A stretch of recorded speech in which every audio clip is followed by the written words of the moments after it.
Okay, great. Awesome. I think everyone is here. So thank you all so much for joining us. It's so great to see you all. And welcome to the 2021 SGA Debates. My name is Cassie McGrath. I'm the news editor here at the Massachusetts Daily Collegian, and my pronouns are she, her, hers. Thank you all so much for joining us. I hope that you're all safe and healthy, and a special thank you to my colleagues at the Daily Collegian and of course the SGA for coming out tonight. I want to make sure you all have appropriate time to introduce your candidacy to the student body, but before we begin, I would just like to quickly go over the debate rules. So first, we're going to start with opening statements. Each candidate has 3 minutes to introduce their candidate to the audience. Candidates can choose if the president or vice presidential candidate speaks or a combination of both. Then we'll move on to questions. After a question is asked by the moderator, the candidate has 2 minutes to answer the question. Opposing candidates have 1 minute to respond and rebut their arguments if mentioned. At the moderator's discretion, the discussion of the question may be extended by 30 seconds per candidate, and the moderator will randomly select who will answer the first question. And then we'll move on to closing statements. Each candidate has 3 minutes for a closing statement, and candidates can choose if the president or vice presidential candidate speaks or a combination of both. As for etiquette, when the news team says time, candidates must stop talking immediately. So my colleague, Chris McLaughlin, Chris, can you raise your hand, is going to be taking time. And when you see that card, that's when time is up. Please stop talking then, and he will give warnings as well for time. Only the moderator will ask questions. Candidates will be respectful of each other and the moderator. Candidates must turn themselves on mute while other candidates or the moderator is speaking, and not turn themselves off mute until they are. And that's just to make sure everyone can hear everyone clearly. And if you're in the audience, please remain on mute as well. And the meeting will be recorded on Zoom. I would just also remind everyone to please stay respectful and kind throughout the process and make a constructive and safe environment. And then the SGA debate schedule will go first, the introduction, the candidate opening statements, the general questions, questions specifically for presidential tickets, questions for trustee candidates, and then we're going to take a quick break and then we're going to open up questions from the audience and ask those, and then we're going to move on to closing statements. So throughout the debate, my colleague Sophia Gardner, Sophie, if you could raise your hand, is going to be taking questions in the chat if you privately message her. Sophie, could you just put a message in the chat now so everyone can easily find you? And if you have any questions, please privately message Sophie and then we'll log them all. And then after the break, we'll come back with those questions and we'd love to hear what you have to ask. Okay, so without further ado, the president and vice presidential candidates for the debate this year are Ibrahim Akar and Joseph Abraham, Prabhu Rajkumar and Ben Katzman. And the student trustee candidate is Barkha Bhandari. Awesome. Well, welcome everyone. Does anyone have any questions at this point? Okay, great. And feel free to use the chat function at any point. And Chris and Sophie, if you guys could help me keep an eye on the chat. If anyone needs me to stop talking, that would be great too. And if anything is confusing or if you don't know what I'm asking or anything, please feel free to ask. Okay, great.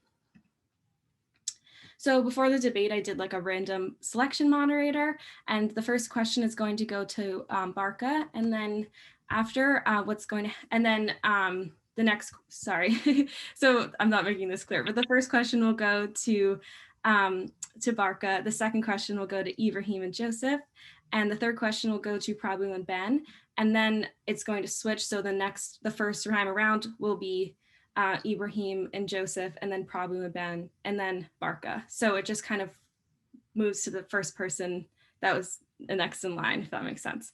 Okay, great. So the first question for all the candidates are, what is the biggest issue facing the SGA and why? Oh my gosh, I'm so sorry. Opening statements. Guys, I just got on a roll. I sincerely apologize. So Barkha, please, starting the opening statement. I'm throwing it to you. Of course, just a quick question before I open. Opening statements are 3 minutes, right? Opening statements are 3 minutes. Yes, thank you for asking. Okay, perfect, thank you. So hi everyone, I am so honored to be here. My name is Barkha Bhandari. I use she, her pronouns. I am an international student. I've lived in India for the most part of my life. I am here as an advocate, as an activist, and now as someone who wants to run for student trustee. I have worked on campus with the Center for Education Policy and Advocacy and the SGA and multiple other student organizations that have developed my understanding of the ways that we can change UMass for the better. I'm specifically here because I think that there's a special potential in the position of student trustee that I want to utilize to push for a racially, economically, and environmentally just campus. I will talk about my platform points in many different questions tonight. I hope I get that opportunity, but I want to ground all of that first in the understanding and hope that when we as a student body get elected to this position, me and all of you, we have the power to change the way systems of injustice operate at UMass. We do have that power. I am not the trustee to act as I don't want to be the trustee to act as a liaison between the board and students. I want to be the trustee to organize and mobilize around campus-wide issues and make sure that the Board of Trustees is fulfilling the best interest of students.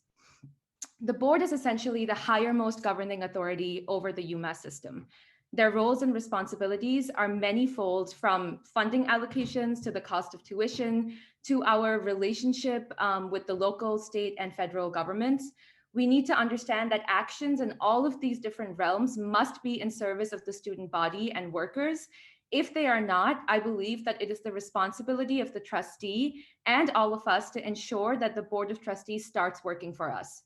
Very briefly, my platform includes advocating for an affordable higher education, mitigating the debt crisis, prioritizing pro-worker politics, making sure that during this time of crisis, students are not losing their jobs and getting furloughed. And if they are, how do we reverse that?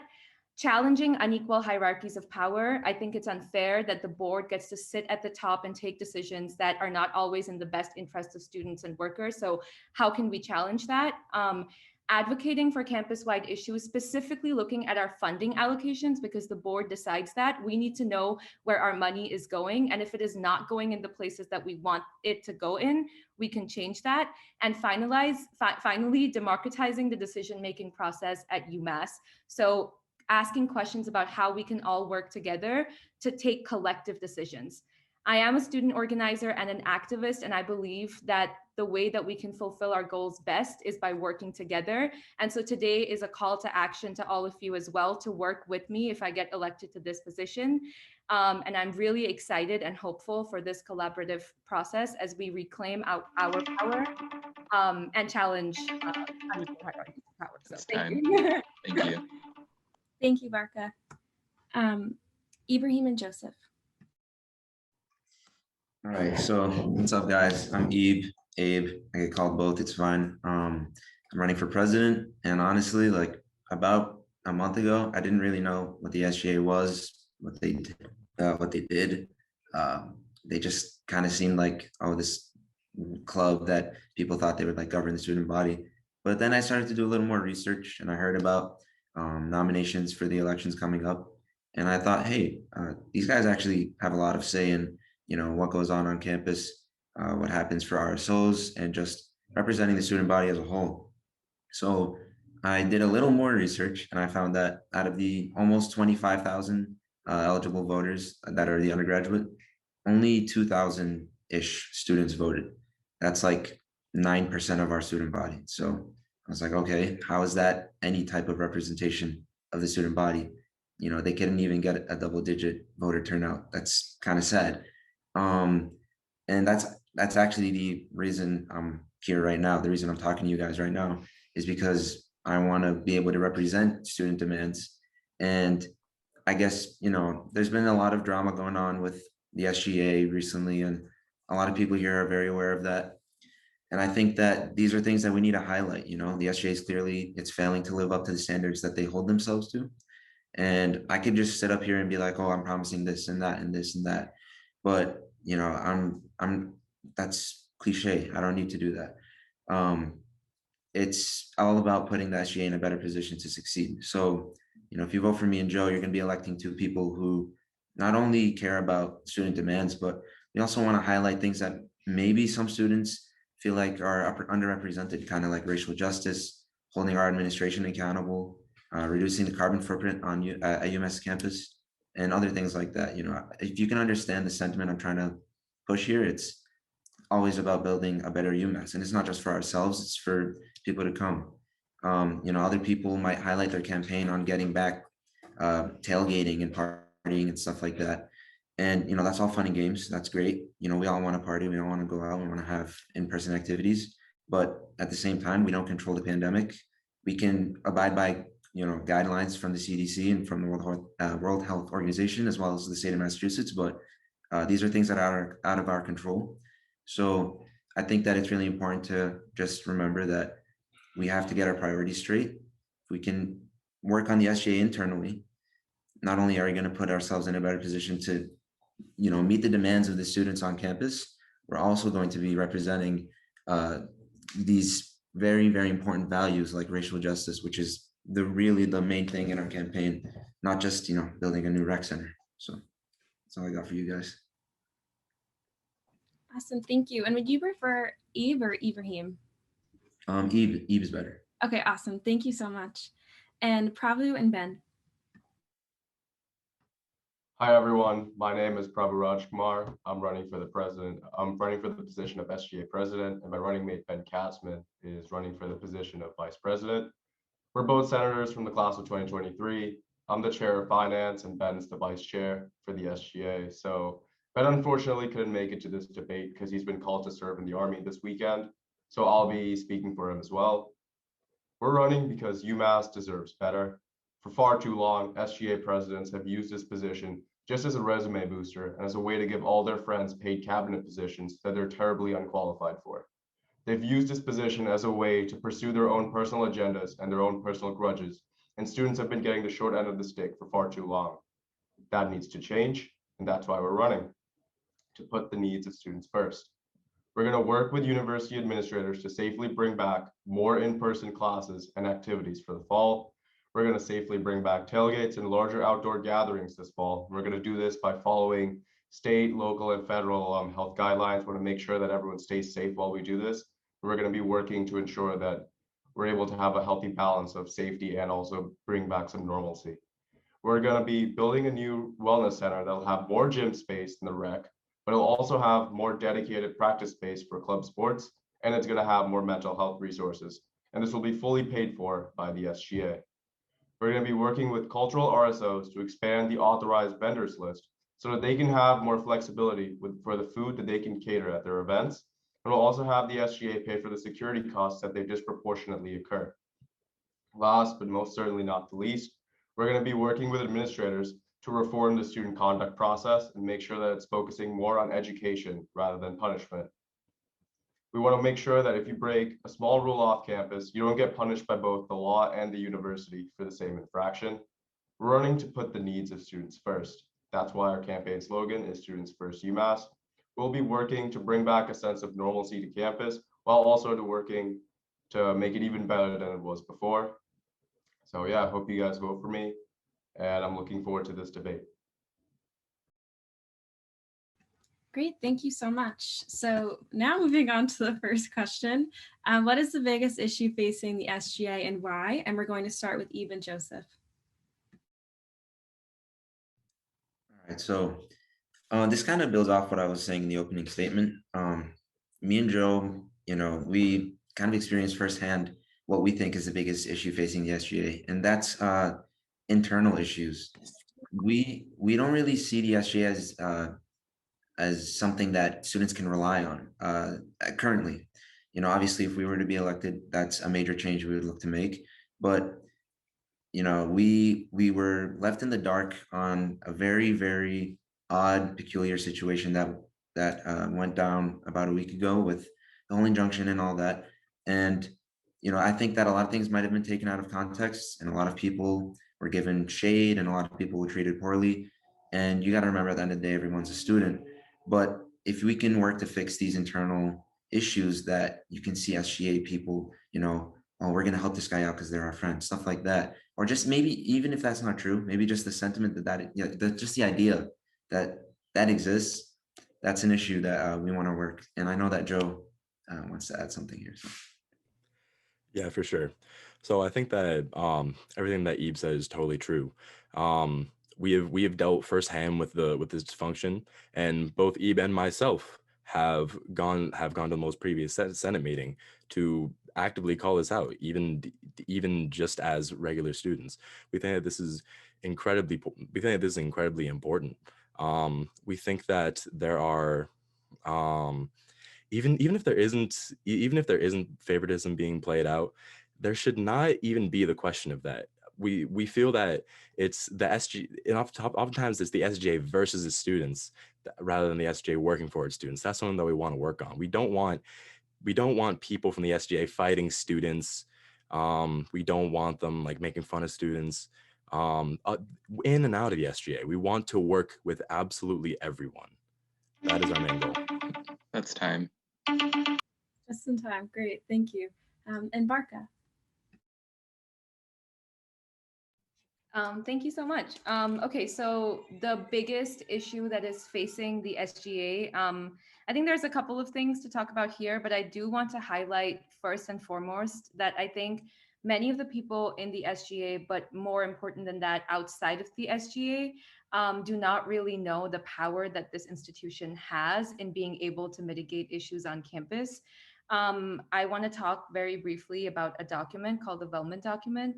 That I think more people should know about. This document dictates that the student governance bodies on campus, the SGA, the GSS, have the power to recommend policies to the administration and to the board regarding various different issues. And if the administration does not, for some reason, see the policies that we are recommending, they do, within a specified amount of time, have to give us a written response as to why not. I think that the way that governance has started working at UMass is that the administration takes decisions for students, does not really consult students about these decisions, and then expects students to be okay with those decisions. And I think that the SGA has so much power and potential to challenge that and implement norms for shared governance, not just with the administration, with the board as well, and then ultimately with the state as well, because these are all bodies that are supposed to work for us. So if the SGA is able to understand that power, have students on campus understand that power, reclaim that power, and then push for this shared governance, I think we would be able to make a lot of really good decisions for students on campus. And that is critical right now. We're living in the midst of a pandemic that is wreaking havoc for students on campus and exacerbating issues that already exist. So the SGA needs to right now understand that power, extend it to the student body, and make sure that we are exercising it properly. That's time. Thank you so much. And Kavi and Ben. Right, so I think the biggest problem that SGA has, especially with leadership, is that they've been woefully out of touch with the needs of students. They've been focusing on really their own pet projects and what they feel should be the things that the student body should be focusing on, and completely disregarding what the students have actually been wanting, what the students have actually been asking for. And that's what we want to change. We think that the student body should really have much more direct interaction with the SGA. And instead of that, the SGA right now has really been focusing on just making snarky SGA senators have been making snarky comments at other students who've been, raising concerns, valid concerns about, any valid concerns about any favoritism in the election process or in the actual SGA itself. And I think we need to change that. We have to bring back a culture of respect, and we have to understand that everyone in the SGA is not above the student body. They're actually just students, just like everyone else. And we have to make sure that everyone's willing to work with anyone they can to get our common goals passed. We have to work with the administration, and we have to work with other students and other student leaders, and not just go on to Twitter and just raise our voices there, but when it actually comes down to it, be completely unprepared for the challenges that face the SGA and face the student body. And I think that our candidacy, we believe that we have what it takes to work with the administration. We have the track record of getting stuff done, working with people who might not necessarily agree with us on everything, but we know how to get stuff done. We think that we can achieve what the student body wants, what the student body needs, by being willing to work with everyone and being able to look past our differences and go for the common good. But yeah, that's all I have to say. Great, thank you. So I'm going to start again with you, Prabhu. So the next question is, how will you combat racism at UMass and strive to make UMass an anti-racist institution? And I want to touch very specifically on the point of what specific action steps you will make. Absolutely. So I guess first of all, as an Asian American man, I've personally faced, acts of racism both on campus and just in society as a whole. I firsthand understand how, many students of color might not necessarily feel welcomed at UMass all the time. There are some times where I've made to feel where I didn't necessarily belong. And using this firsthand experience, I want to work with the SGA to improve access to resources. Right now, the SGA has a lot of resources in its arsenal that it can use to, improve the lives of students of color, but there really isn't enough outreach being done for this. So one of the first things I'll do is we'll be sending out emails, we'll be posting on our stories, we'll be making sure to reach as many student organizations and students in general as possible to talk about the specific resources that the SGA has to either, advocate for student needs, or in general, just if they're a part of a student organization, how we can, improve their lives, how we can help them with recruitment, how we can help them with events, all of that. The SGA has these resources, and we really need to advertise better so that students can, get the best experience they can. We want to make sure that when committing to anti-racism, the first step to doing that is we want to make sure that every student can feel welcome at UMass, and the best way to do that is to make sure every student feels like they have a place on this campus. Best way to do that is to, promote our student organizations. Yeah, that's all I have to say. Great, thank you. Barkha.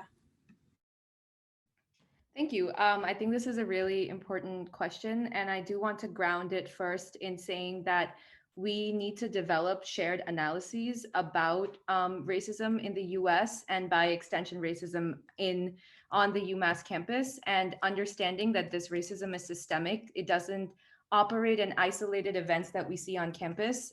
It operates in pretty much every sphere of our lives, and we need to recognize that moving forward, and working with student groups and advocacy orgs to spread that information, and pushing the administration to also recognize the systemic racism and acting on it accordingly. I want to speak very specifically about my role as trustee and how we can think about this. There have been very large calls for defunding the UMass Police Department and the Amherst Police Department and the UMass and the police in general. I think that a very important question that the student body needs to be asking the board is where our money is going, how much money is going to these oppressive systems such as the police, and where do we want it to go instead? So are we funding UMPD, or are we funding cultural centers to support BIPOC students? Are we funding UMPD, or are we funding the Center for Counseling and Psychological Health to support students?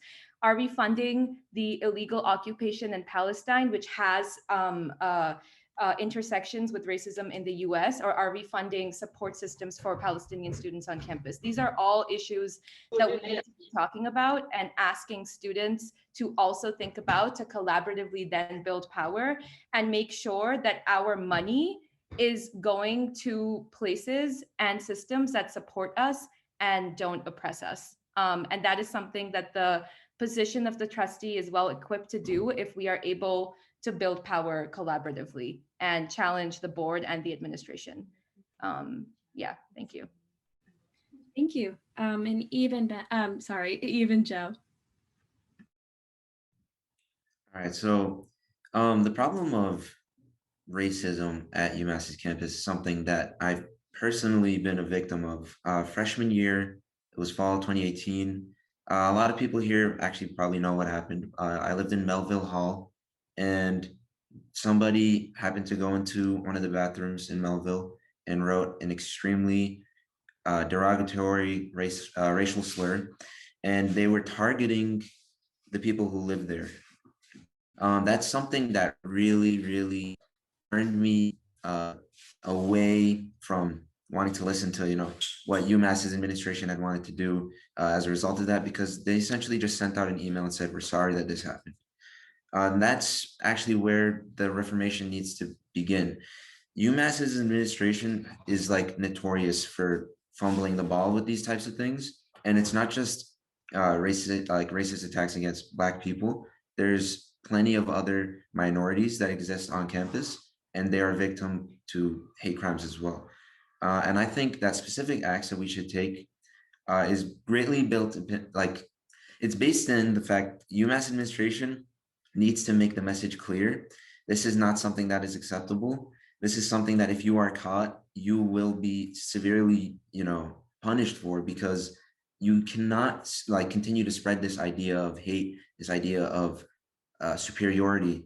It should not exist. It has absolutely no space for existing on our campus. And I guess I can just wrap this up with saying, kind of what Barkha was saying. We need to reform UMPD, and we need to know where our funding is going. And yeah, that's where I'm going to leave it. Great, thank you. So moving on, the next question is, what is your experience working with officials in administration? How do you plan on maintaining and building that relationship with them? And specifically, what areas are up for compromise with admin? And I'm going to start with Barkha here. Thank you. That's an excellent question, because I think the SGA and people in the SGA have to work with the administration a lot. I've had some experience doing this. I've been a part of the SGA since I was a freshman, but I do want to add here that one of the things that I want to change about the way that the student body engages with the administration is that these meetings that we have with the administration often exist in silos. Students from SGA and GSS are privy to these meetings, but other students often are not. And that is not fair, because as representatives of the student body, we need to make sure that there are enough voices at the table. So that is definitely one. But the other thing that I also want to highlight is that it's really important for us to recognize that the UMass administration works for us. I've mentioned this before. We have the power as the SGA to challenge their decisions, to recommend policies, and expect explanations as to why they won't do what we need them to do.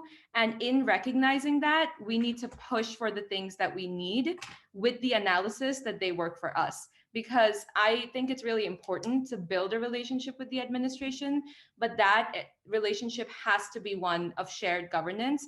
And in some instances, our needs need to precede what they perceive to be the needs of the students, because our university, because of state disinvestment, has started operating as a for-profit university.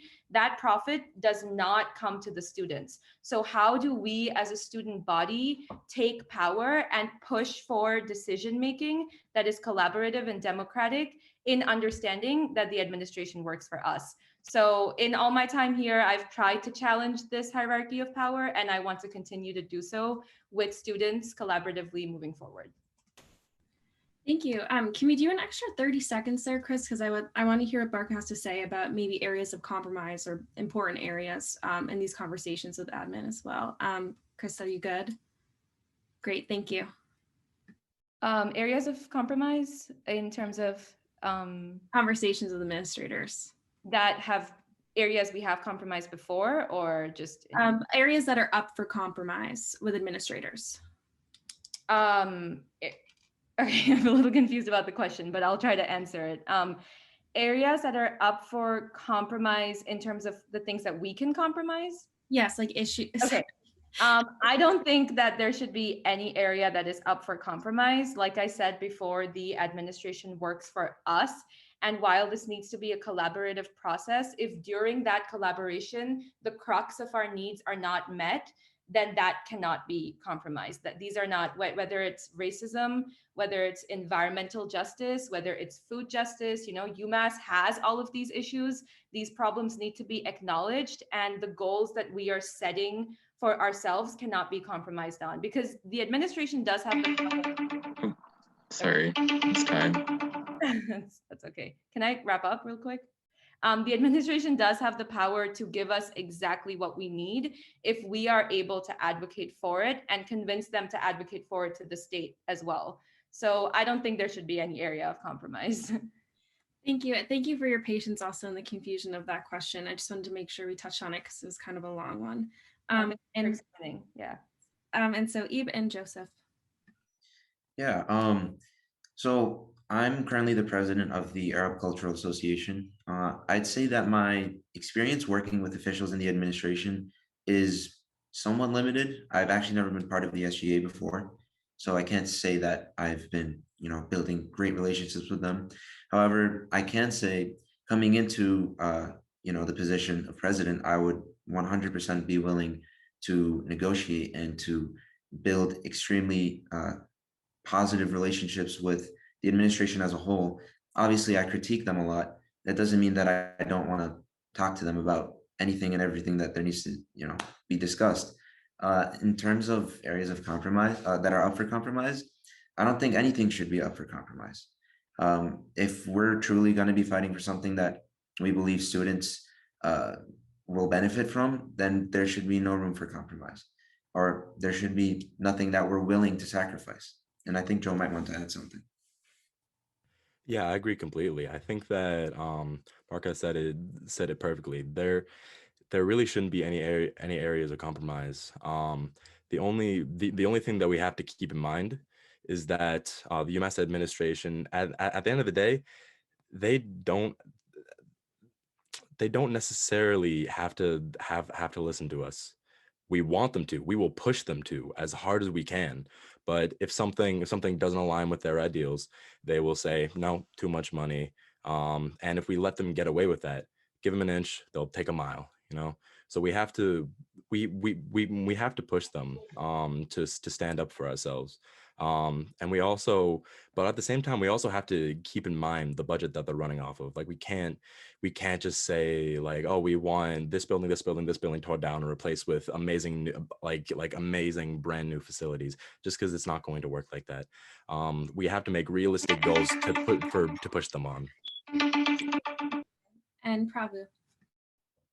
Absolutely. So unlike my opponents here, I have a significant amount of experience working with UMass admins, just because of the fact that, as the chair of finance, I've been working with a lot of people who, who will be working with RSOs, et cetera, when dealing with their budgets.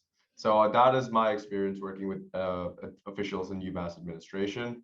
I would say I have a pretty good relationship with them in that it's all about trust, really. It's all about making sure that we're both on the same page and we're all in the understanding that, well, we all want the same thing. We want to make sure that students have the best experience on campus. We want to make sure that students' needs are met. We might differ in our ways of, achieving that goal, but at the end of the day, we all really want the same thing.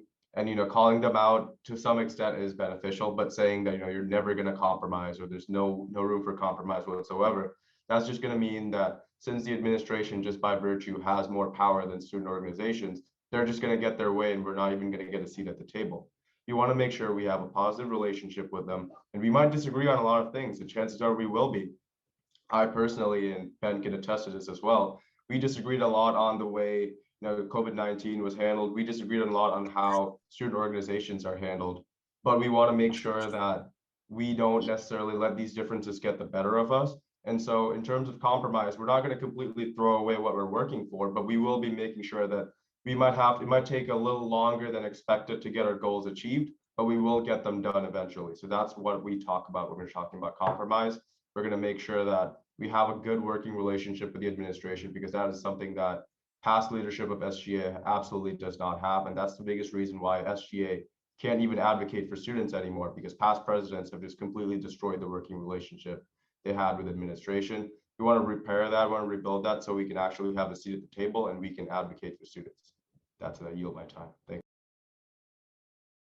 you. Great, thank you. So moving on to the next question. Why are you the best candidate or ticket in this election? And for this one, we're starting with Eve and Joe. All right, so I think this is pretty simple. We have our priorities right. We have them straight. We have them put in a very specific order. We know what issues the SGA is dealing with, and we know how the SGA has never seen people like me and Joe just coming out of nowhere and just RKO that thing and just boom. It's like a new face. It's dope. So yeah, it's pretty simple answer. We're the best ticket because we're gonna kill this thing, and we're really gonna show you guys that if you come in with a very neutral standing, and we don't affiliate with either side of some political spectrum that might be reflected in the SGA, we're going to make some major changes.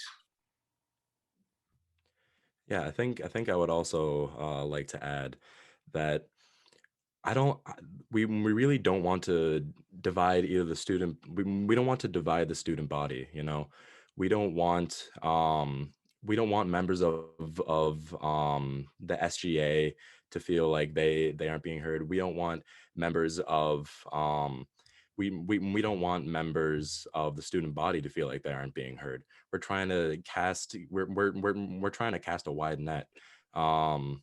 But that doesn't mean that we're not going to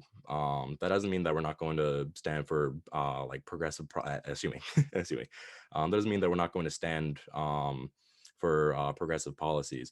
We're going to try to we're going to try to push the SGA forward instead of taking it back amid all of this drama. You know, we want to be a fresh face that will revitalize the SGA instead of being just more of the same.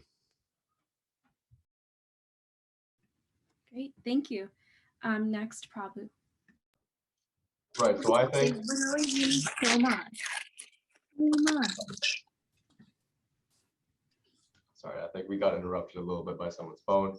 But yeah, so I guess I'll go now. I think we're the best ticket for this election. We're the best candidates in this election because we have the perfect mix of both experience in the SGA and also still being not part of the SGA establishment. We've been, since day one, been critical of the way the SGA leadership has been dealing with all sorts of issues. We think that there's a better way to do it, and it involves more student involvement.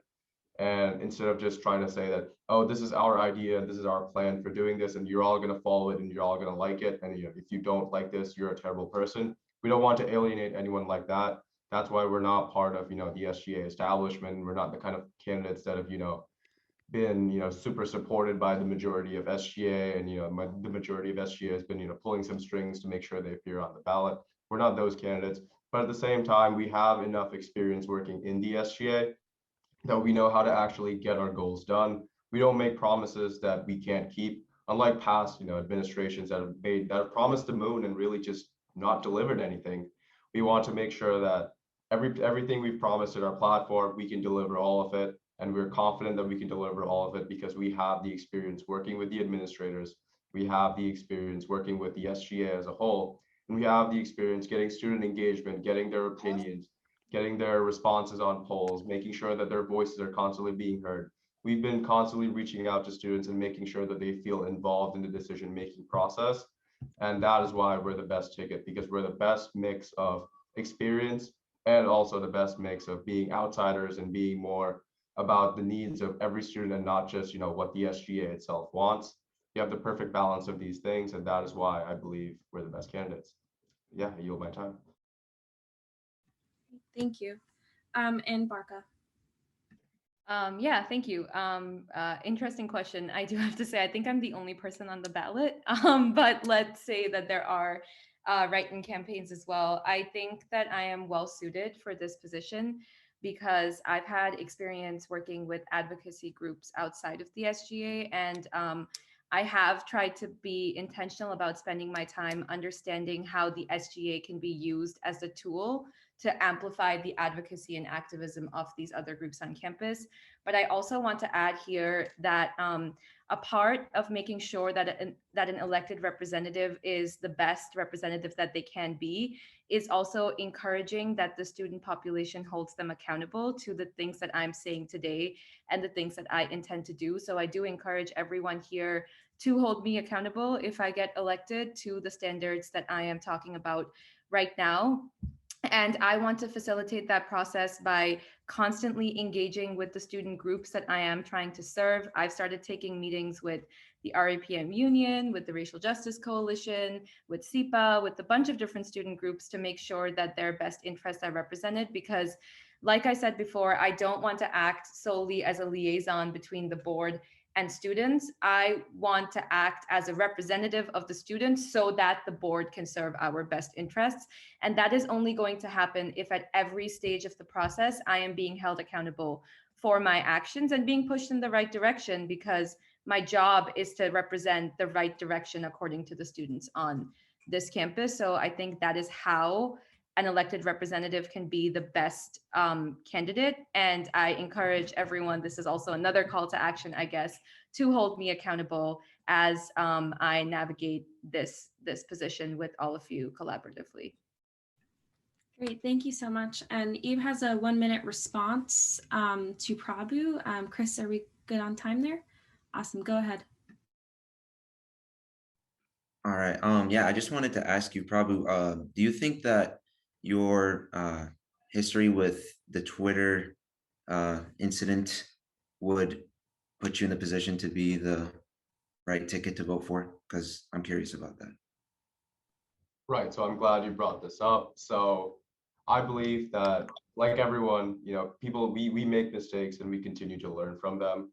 And I made a tweet that probably was ill-advised. I didn't necessarily, it was taken out of context. I didn't necessarily give the right context to the tweets themselves, but that's not necessarily what we're talking about here. We're talking about why I'm the best candidate for SGA president. And the reason I'm the best candidate for SGA president is I can look at my mistakes and I have the experience in that I can see my mistakes. I can move on from them and learn from them and be a better person and a better leader. I know for a fact now that I've learned from that. I know how to hold myself accountable, and I know how to, take my constituents' concerns seriously and make sure that I'm representing all of them and make sure that everybody can feel properly represented by me. And I never say or do anything that would make a group on campus feel like they're not going to, that I'm not someone who they can feel comfortable representing them. So yeah, I would say that I'm still the best candidate because I've learned from my mistakes, and I know for a fact I'm the best advocate for everyone. Thank you both. We're going to move on to the next question. And I just want to give a friendly reminder now, if anyone has any questions, to send them in that they would like to be asked later, please send them in a private message to Sophia Gardner. Great. So I want to ask you all about kind of what happened at the beginning of the semester with a pretty large outbreak, and then what we saw was of the COVID-19, the coronavirus, and then some difficulty for students on campus, contact tracing falling days behind, students not getting access that they needed to medical equipment or food, and I wanted to ask you all, in the capacity of the positions that you're campaigning for, what would you do if you saw something like this happen? And we're going to start with Prabhu on this one. So I just want to clarify the question before I start answering. You're saying, how would we as SGA president deal with a situation like that if it were to happen again? Right, okay, sounds good. So I would say the first and most important thing is it's all about advocacy. It's all about outreach. It's about making sure that you reach out to students and you make sure that you're not talking down to them, but you make sure that as the SGA, you are representatives of the students and you're not above that body. So you have to really go about an education campaign talking about how, talking about the dangers of it, but not necessarily lecturing students. And we want to make sure that if with increased advocacy and without scapegoating any groups or any individuals, we can make sure that we can work with students and we can work with organizations to have safe events and safe gatherings and whatnot. And instead of just saying that you're not going to be able to even leave your dorms or go out for walks like the university did for a period of time, we want to make sure we have a more common sense middle ground solution where we can make sure that we take public health seriously while at the same time also making sure that we're realistic and knowing what people will comply with and what people won't. And so really, to summarize, I think the best way to go about the situation is that we will be working with student groups and also just students in general. We'll be open to feedback, we will be open to criticism, and we will be working with administrators to tell them, hey, listen, you can say you can't do so and so, but students might not be willing to listen to that. So maybe let's tone down the rhetoric a little bit. We can maybe be a little more lenient on these things so that students will at least follow some rules and we can monitor and we can constrain an outbreak instead of just people breaking all the rules because they're too strict and no one's going to follow them. So it's all about a common sense middle ground solution. That's how we would be dealing with a situation like that. Great, thank you, Barkha. Yeah, thank you. That's a really relevant question for right now. I think that we here have to first also understand that the decision that the university has taken to bring a lot of students back is motivated by a couple of different things. But I also think that, there is a capital motive there, a profit motive there of like bringing students back.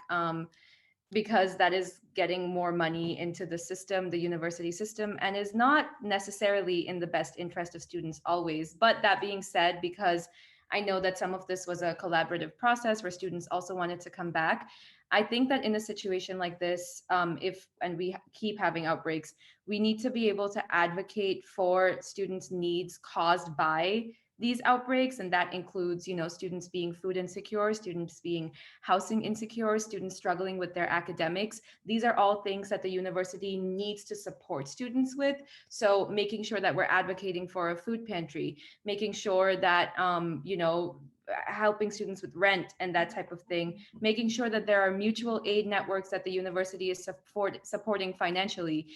These are all things that we need to push the university to do, because I think that there is the individual actions of students that need to be taken into consideration for responsibility for these outbreaks, but there is also the responsibility of the administration in keeping their students safe and healthy, and that includes all of these other issues that intersect with it, like food insecurity and housing insecurity and academic problems and that type of thing. So really just using our position to recommend these policies, and also asking for money for these things, right? Like the university will often use rhetoric to be like, we support students in these times. Well, okay, then fund the initiatives that are going to help students in these times, and that funding is not coming. That stream is blocked right now. So we need to be advocating for that. And that is something. That's time. Eve and Joseph. Yeah, so to answer this question, I think it's important to highlight the fact that we need to work in tandem with the Public Health Promotion Center, and we need to inform them of student concerns. We also need to increase education around the topics, like especially with the student affairs and campus life, to improve public health info. So a lot of the contact tracers are students, so providing them support, will make sure that they don't burn out. And I think another thing, that this is probably the most important thing, we need to make sure that the administration is given plenty of student input, because if there's any lack of transparency there, it can lead to like very, very misguided decisions that they might make. So I think that those are the main things that we need to work on, and I think Joe wants to add on to that. Yeah, so I think that as we've seen, a lot of these outbreaks coming from like larger parties. I'm sure everyone saw the email about Blarney, and how a lot of students were held accountable for that. I think that is a solid start. I think that students should be students should be made responsible for their actions. But at the same time, like, we have to make sure that the administration isn't reckless about it. We have to make sure that they see a student out on the walk and suddenly it's just expelled, so you have to at the same time ensure that there aren't these like wide scale parties, but there has to be this balance between the student body and the administration. Great, thank you. Okay, so moving on to the next question, which is going to start with you, Barkha, and that is, what steps will you take to engage students? I think that we've heard a bit about this tonight, of that students are disconnected with the SGA and vice versa, and it honestly is something that I feel like we talk about in almost every debate, but what action steps specifically are you going to take in this capacity? So yes, you, Barkha, thank you. That is a really excellent question, and really important. I think I want to mention that one of the governing philosophies that I want to employ is that for every issue that we're talking about, we need to center students who are the most affected by that issue. So working with student groups that are made up of students that are most affected by the issue, and advocating for these issues. So for example, if we're talking about an anti-racist campus, working with the RJC and Student Bridges and BSU, because they have expertise in talking about these issues already, and amplifying their voices instead of taking up space in places where they really should be the leading voices. So definitely making sure that philosophy is at the forefront. But I also think that a lot of the work of collaborating with the student body has to come with education about these systems and institutions that we're placed in, because sometimes students don't know about the power that they have to exercise decision making. So we need to be able to educate students about that power, and then pull their voices into the conversation. And that education, like, I'm committed to educating students about the Board of Trustees, about the SGA, about the administration, and what the student body's relationship to these bodies can look like. And then I'm hopeful that when students understand that, we will see a lot more participation, but definitely empowering voices that are not empowered and centering those that have been most affected, because I think that in predominantly white spaces, in predominantly rich spaces, we forget that that should be the most important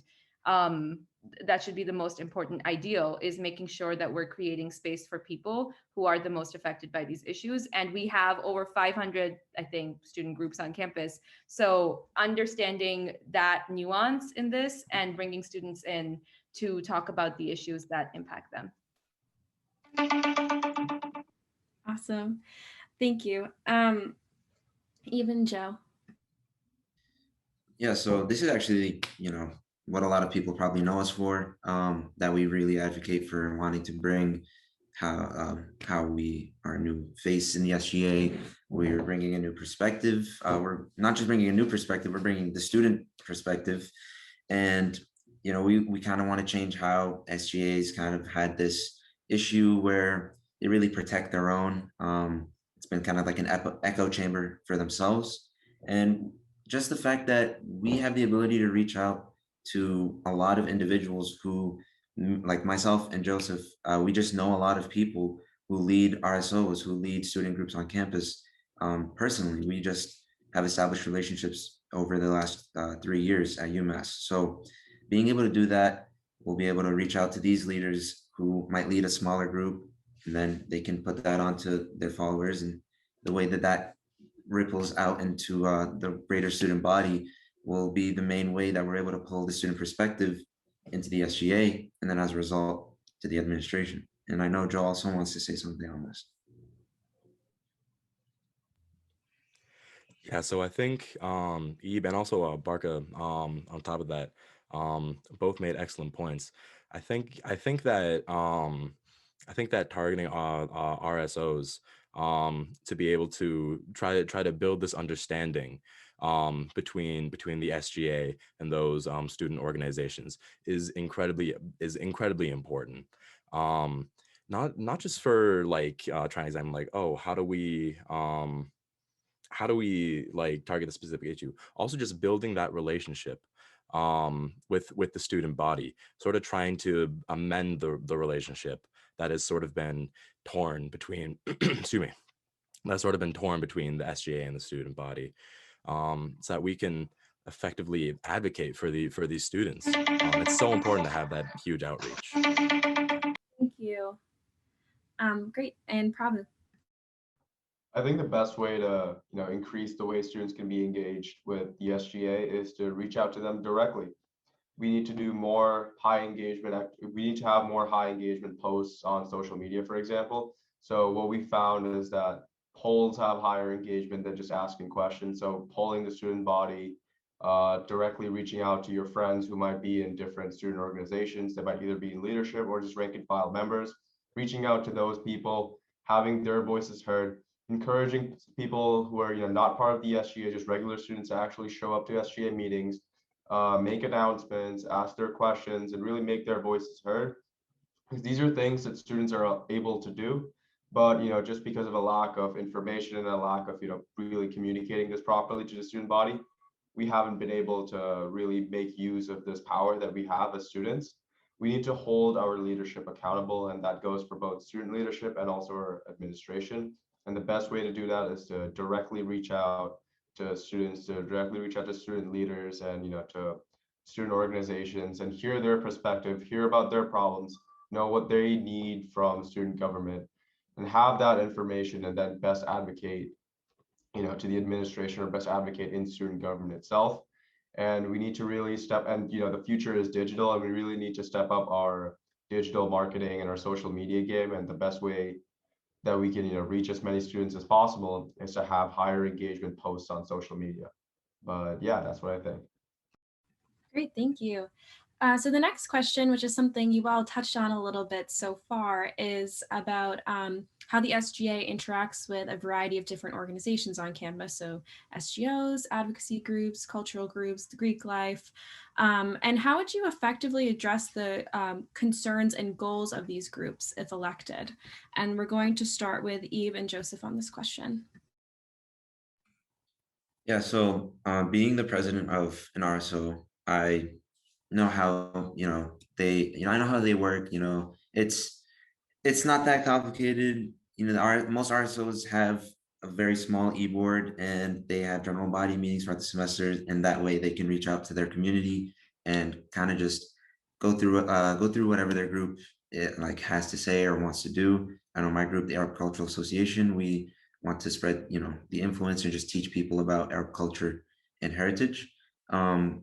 So being able to kind of personally connect to that puts us in a position to help out other RSOs, because when we're working with the leaders of other RSOs and other groups, we'll be able to understand and empathize with things that they might have issues with, or things that they might want to see changed, and we'll be able to reflect that in whatever it is that we want to see changed. Yeah, and on top of that, while we feel that it's important for us to reach out to various RSOs to see how we can better advocate for them, I think that it would be great to give them opportunities to advocate for themselves, like holding more town halls, and stuff like that, just so we can be sure that everyone is having their voice heard, um, especially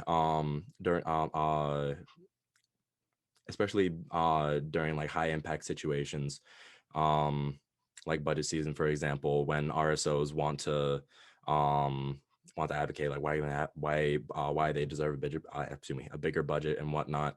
So just giving them the opportunity to advocate for themselves, while in the meantime taking the time to make sure that you advocate for them as well. Awesome, thank you. Prabhu. Right. So I think the best way to, best represent also all different types of student organizations on campus is, again, in a very similar vein to how we can best engage students, because we have to make sure that students are aware of what the SGA can do for them. And the same thing goes for student organizations. A lot of organizations apply for budgets from the SGA. Some of them don't, but there's more to the SGA than just giving budgets to organizations. We can also help out. There's much more to our SGA than just the budgets. There's ways that the SGA as a whole can advocate for student organizations with the administration. And one of the things I remember speaking about is how cultural RSOs on campus, oftentimes, they have issues catering food for their events and whatnot just because of the registered vendor list. And we want to expand that list. We want to make sure that cultural RSOs have more flexibility with the food they're allowed to cater, with the food they're allowed to have at their events. And we want to make sure that, since cultural RSOs are disproportionately being faced with higher security costs that they have to pay for, we want to make sure that we get either the SGA or the university administration to pay for those costs themselves, so that cultural RSOs don't have this extra burden in order to have larger events, or in order to just be able to really just do what they're supposed to do. I think that cultural RSOs and RSOs in general really face a lot of burdens by the administration, a lot of burdens even by the SGA, just because of like how nitty gritty some of the details can be on how to apply for a budget, or how to get emergency funding, or how to, schedule an event. And we want to make these things streamlined and more easy to access. And that's really what it is. It's all about making things easier for people to understand and see what the SGA can do for you. Yeah. Thank you. Barkha. Yeah, thank you. This is a really important question. So, like I said before, an understanding of what the SGA is really important here. I believe that the SGA should act as a tool to make sure that other student groups can get what they need, not only from us, but also from the administration. Um, So making sure that when they are advocating for their needs to us and to other governance bodies on this campus, we are amplifying their voices and not taking up space in our capacities as representatives, because that's really important.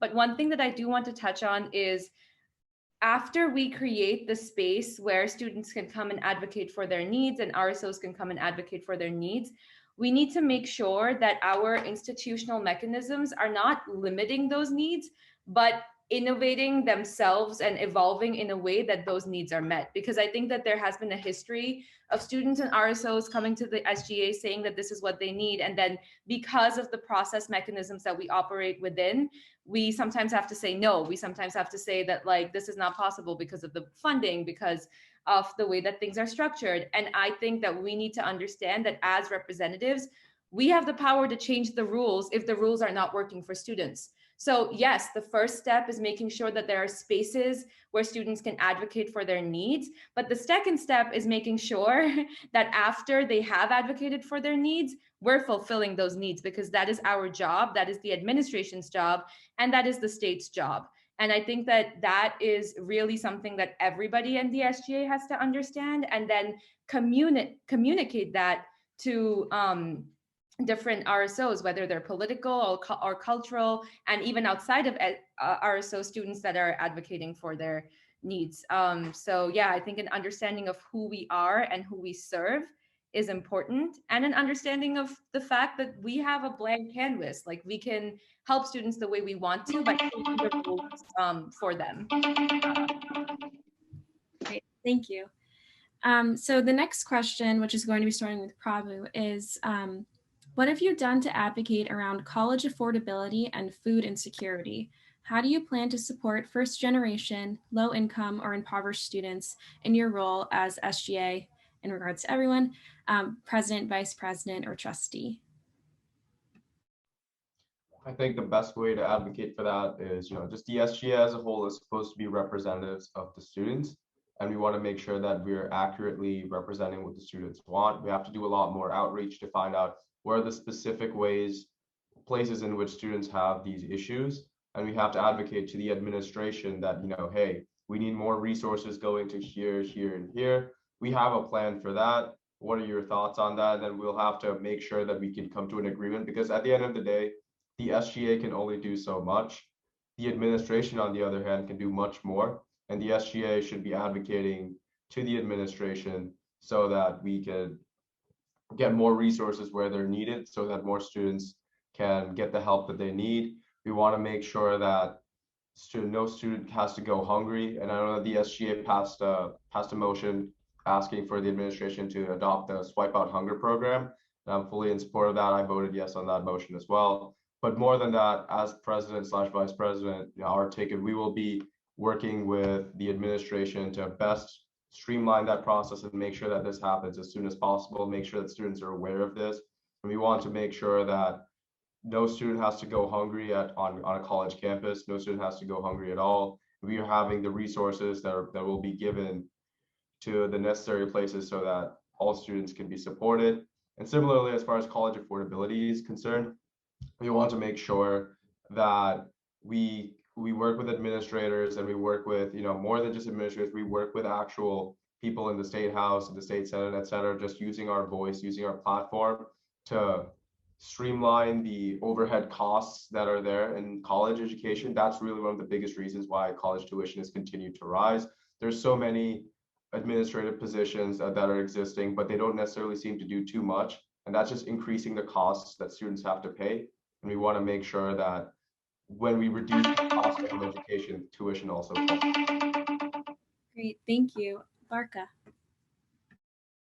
Thank you. I think that's an excellent question. And a big part of my platform as well is advocating for an affordable higher education and mitigating or ending food insecurity. So I do want to say that an explanation of the problem is necessary here. We have seen a consistent disinvestment in public education from the state of Massachusetts over the past 10 years. And because of that, UMass has had to adjust itself to become largely privatized model, which is also for profit at times. And because of that, problems like food insecurity and housing insecurity exist on campus. So to tackle this problem at the root, we need to be lobbying our board of trustees to make sure that they are advocating for an affordable higher education. I've got another call of action for you guys. There are 2 bills that I've already been looking at in conjunction with a bunch of different student groups. One of them is DFF that eliminates tuition and fees for public campuses, and the other one is an endowment tax that taxes private institutions with endowments over $1 billion at the rate of 2.5% to fund public education. We are a public college. We need to make sure that the state understands that. Governor Baker appoints the board of trustees. Governor Baker has appointed people who do not understand this and continue to push for private measures instead of public measures for students. We need to make sure that the board understands that they're working for a public university and build student power to force their hand when they are not. These bills are going to do that. And really quickly, because of all of this, food insecurity is exacerbated. I've been working on a proposal with other people to make sure that there is a funded food pantry at UMass for the interim. And so we also need to be pushing for that proposal and making sure that the cost of meal plans doesn't rise, the cost of tuition doesn't rise, and overall we are able to create a more affordable climate on campus. Thank you. Thank you. And Eve and Joseph. Yeah, so this question has a lot of ways to come at it. I just want to say from the start, the first thing we would look into is kind of growing the outreach of the first generation and low income partnership and making sure that more students are aware of what they do, as well as student bridges, and just kind of actively supporting and promoting their resources. And another thing is the work that MassPerg does for us. You know, they do a lot of work with college affordability, and we would want to promote and support their work and partner with them as well. I think that Barkha has a really good point, bringing up that Massachusetts has actually disinvested in education, and because of that, universities, they hike up the tuition prices, which we can work to combat if we're able to work with the state as well as our administration in moving away from the kind of privatized institution.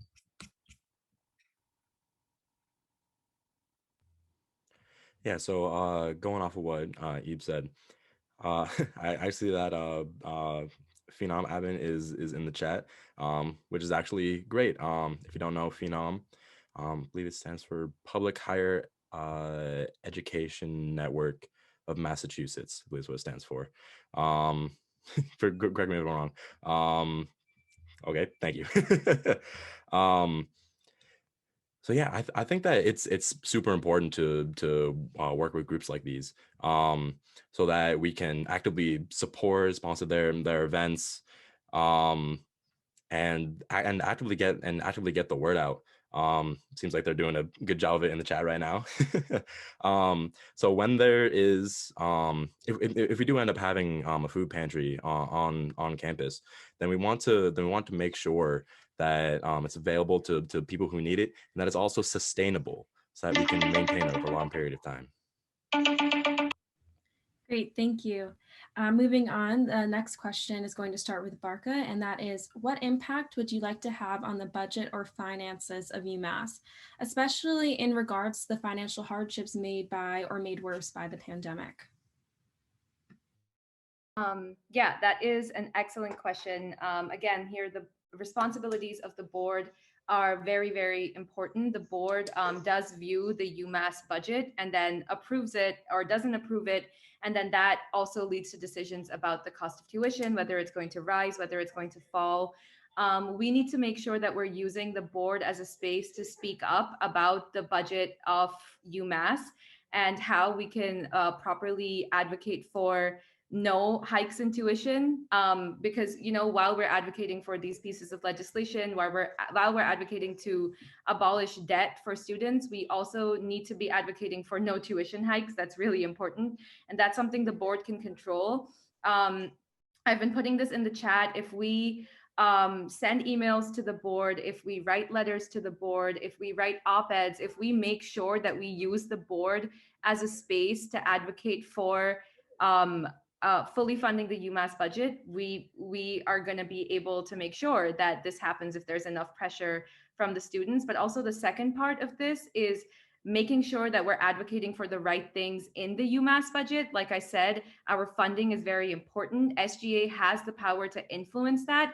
If we don't want money to go to UMPD, we need to be able to say that and enforce that by building student power. If we don't want money to go to like UMass there is a $1.3 billion endowment fund, which is privately administered. It's endowments and profit. If we want that money is used to help student workers that have been furloughed, then we need to be advocating for that. So all decisions related to funding and budget allocations are issues that we can advocate for, and we need to be doing that right now.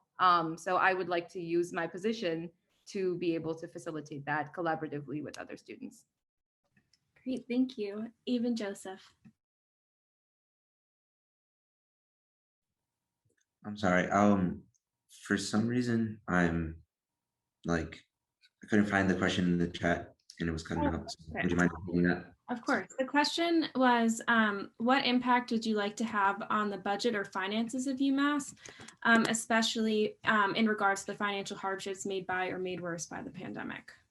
Okay, so I think that kind of centering on COVID relief is the starting point. Obviously, the pandemic is something that's out of everybody's control, and being able to push the administration to kind of continue a freeze on tuition and other alternatives to that would be extremely beneficial to students. And then obviously, just as a criticism to one of my opponent's campaign ideas, building a new rec center, I don't think that's going to help lower tuition.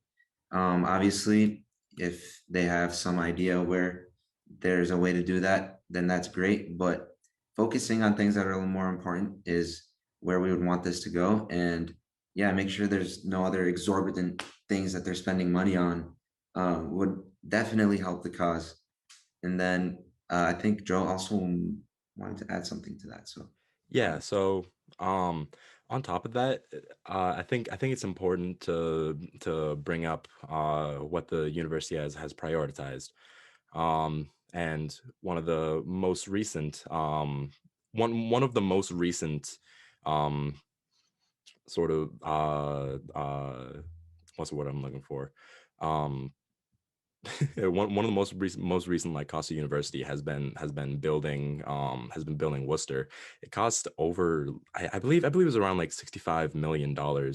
And while it's nice, it's a beautiful building. I think that we could prioritize many other things like trying to work on the accessibility of buildings that might get torn down eventually, like the old Worcester seems like it's going to get torn down.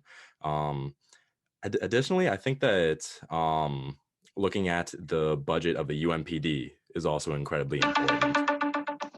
Can't say more about that. That's okay. Yes, and so since Prabhu was mentioned, Chris, let's give him 2.5 minutes for this, and Prabhu, throwing it to you. Okay, thank you. So when we're talking about the UMass budget, one of the biggest things we should be focusing on is increasing resources and funding for mental health resources, right? We want to be able to hire more counselors. We want to be able to hire more therapists, so on and so forth, especially with the pandemic and the isolation that it's caused. More college students than ever have reported that they would like access to some mental health resources, but UMass's CCPH is honestly terribly underfunded. And we need to change that. We have to advocate for that as an SGA. And if I were to become president, myself and Ben, we would 100% be advocating for that to the administration. We'll be talking about how this is where money has to be going to. This is something that is a priority both now and in the future. College can be a stressful time for a variety of reasons for all sorts of students. And I think that having more resources and having more access to this, having more access to mental health facilities, having more access to counselors, someone to talk to, would be massive for most students. And I think that that's something that the SGA has to really advocate for and has to find ways to work with the numbers and work with the administration instead of just yelling at them. and try to find a solution and a compromise that can, best improve the lives of students. More than that, when we're talking about the budgets and finances of UMass, we could also talk about the budgets and finances of the SGA. Right now, as the chair of finance, myself and the chair of the Ways and Means Committee, we've worked out a plan that, if it were to be passed and completed, every active RSO on campus would be getting $1,500 back. And this would be similar to a stimulus check. We're going to be calling it the stimulus refund program. So if you're an active RSO at UMass, you will be getting $1,500. You don't need to have applied for a budget, anything like that. If you're an active RSO at UMass, you will be getting $1,500 at the start of the next financial year. And this is money that you can spend it on things that you're normally allowed to spend it on as far as an RSO is concerned. These are ways we are asking student groups as well to, really step up programming, really increase involvement of students so that there's less isolation and every student can find themselves a home at UMass, find themselves their own community where they can, make friends and they can be not isolated, because we know that the pandemic has really been hard on everyone. And yeah, we want to make sure that money is going towards helping mental health. Great. So Eve has asked to respond to Prabhu, so we'll give him 1 minute there, Chris. Just give me the thumbs up when you're ready. Thank you. Yeah, so actually, I just wanted to say something here. You cite your experience as the finance chair, but during your term, you've only really had your minutes publicly accessible once. So this means you've either, not wanted to share what you've done during the term, or you've either, not done that, or you're not being proactive in the position. And as the chair of finance, I also think you would be coming out with more proactive and very concrete sort of plans and ideas. I'm just kind of hearing, oh yeah, we're going to do this, we're going to do that, we're going to do this, we're going to do that. Could you maybe elaborate, maybe give us some more context? Can we give Prabhu 1.5 minutes there? Because it's a pretty long question. I just want to make sure it's appropriate time. And just give me the thumbs up. Awesome. Thank you. Right. Okay. So we can, if you want to talk about, specific plans, we can get into that. One of the biggest reasons why I didn't necessarily get into the nitty-gritty details is because I don't want to bore anyone, right? But I understand that people want to know that I'm not selling them a dream. And we can talk about the refund program for RSOs, for example. So there was a significant amount of money that was left over from last year just because we were all sent back early, right? So what ended up happening with that is this money carried over to this year, but wasn't part of this year's budget. So we have that money that we can now give back to RSOs, and we can now say, hey, listen, last year was an unexpected event. This is a one-time thing. We know the pandemic was hard. Here's $1,500 for every RSO that's active on campus. And you can now spend this on programming for the fall. You can now have more money for, let's say you want to host an event for recruiting, you want to have a big event to recruit, you want to have a big event to, you want to have a large cultural event that, helps to spread awareness and, to help teaches more people about your culture. Whatever it is that you want to do as an RSO, that you're allowed to do as an RSO, here's $1,500 that we managed to find just because of the pandemic that'll help you to achieve your goals, and that'll help you to, thrive at UMass. That's how we got that money. We did the accounting, we did the math. There's this $1,500 available for every RSO. Once I'm president, I'll be glad to go on either Instagram Live, YouTube, whatever it is necessary to walk everyone through where we got this money from so that you can see it. But yeah. Can I respond to that? Am I allowed to? 30 seconds. Okay, yeah, just really quickly. The details, I don't think they bore anybody, and you did not answer my question. I'm still a little confused. Also, this 1,500 per RSO, is there any other way that this money could be spent? I mean, have you guys considered any other way that this money could be allocated towards other things for UMass students to benefit from as a whole? Also, are there any RSOs that were normally active, but because of the pandemic are no longer active, that would not be eligible for this? And 30 seconds back to you, Prabhu. Right. So I only have 30 seconds. I'm going to go through this really quickly. So first of all, we've considered a bunch of other ways. Well, if we ended up splitting this money to like every single student, there would be like very little. It would be less than $100 per student, probably be like $20 or $30 per student, which would not help as much as funding RSO's 1,500. Also, if you're an RSO that has completed at least one of the 2 required trainings to be an active RSO, so you're technically inactive, but you did at least one of the 2 trainings, you will also be eligible for this fund. It's active RSOs plus the ones that have been at least somewhat active in training are eligible. Thank you both. I'm going to move on here just for the sake of time. So the last question before we move into candidate specific questions is about the pandemic. So first, how would you change, what would you change about how UMass, combated the pandemic? And how will you ensure the student safety if you're elected? We're seeing now the rollout of vaccines and there might be a new normal. So what would you want for students coming back in the fall? What are your goals to ensure safety for students? And we're going to start with Eve and Joseph here. Yeah, so this is actually something I was kind of excited to talk about. I know that a lot of people in Massachusetts right now are pre-registering for a vaccination. And I think that it's extremely important to work with our RAs first. I know that a lot of other UMass employees are kind of waiting to find out right now if they're eligible to get the vaccine because they're employees of UMass. So we would want to work with RAs and PMs and make sure that they're vaccinated. They're currently unsure if they're even university staff, and I feel like that's extremely, sad that they just have to deal with that. So aside from that, I think another thing that we'd want to emphasize here is that any students who can definitely get the vaccine or can definitely find a way to get the vaccine should. People who shouldn't should be able to rely on UMass to find an avenue to get this vaccine, whether it's Pfizer, Moderna, Johnson & Johnson, it doesn't really matter. I think that we should definitely work on promoting this kind of network that UMass might be able to help students who are in a lesser position, I guess, or maybe in a disadvantaged position to get this vaccine. So that's all I have to say.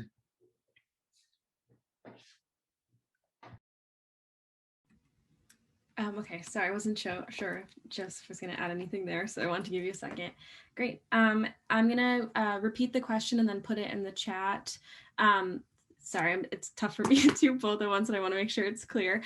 So the question was, what would you change about how UMass combated the coronavirus pandemic? How would you ensure the student's safety in your position if elected around the context of COVID? And as we approach this new normal, what are your goals for the fall in regards to the pandemic? And the next is Prabhu, and I'll put it in the chat just as he starts. Right, so I guess the way I would have changed how UMass handled the pandemic, first of all, is that the current SGA administration who was involved in the spring planning meetings, they didn't necessarily have the greatest working relationship with the UMass administration. It is what it is.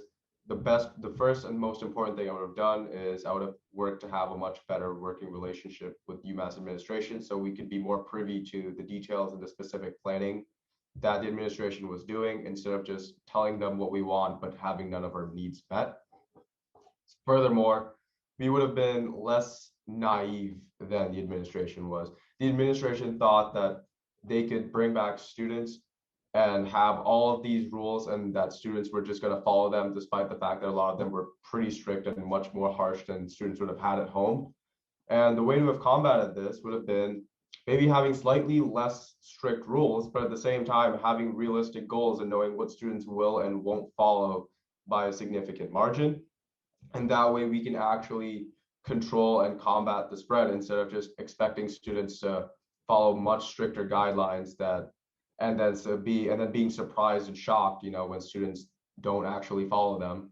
We would have worked to have slightly less strict guidelines, but at the same time, having students would be more likely to follow those, and we would be able to work with students and we'll have more contact tracing, et cetera, to really be able to combat the spread instead of trying to scapegoat any students or groups of organizations.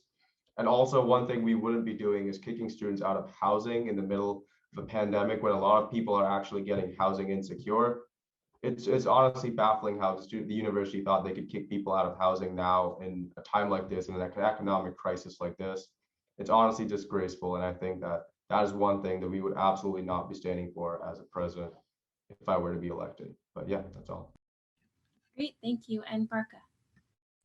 Yeah, this is a really important question as well. I want to highlight what happened right when the pandemic had just broken out. A bunch of students had come together to advocate for their needs. This was not just SGA students, this was SGA students and other students.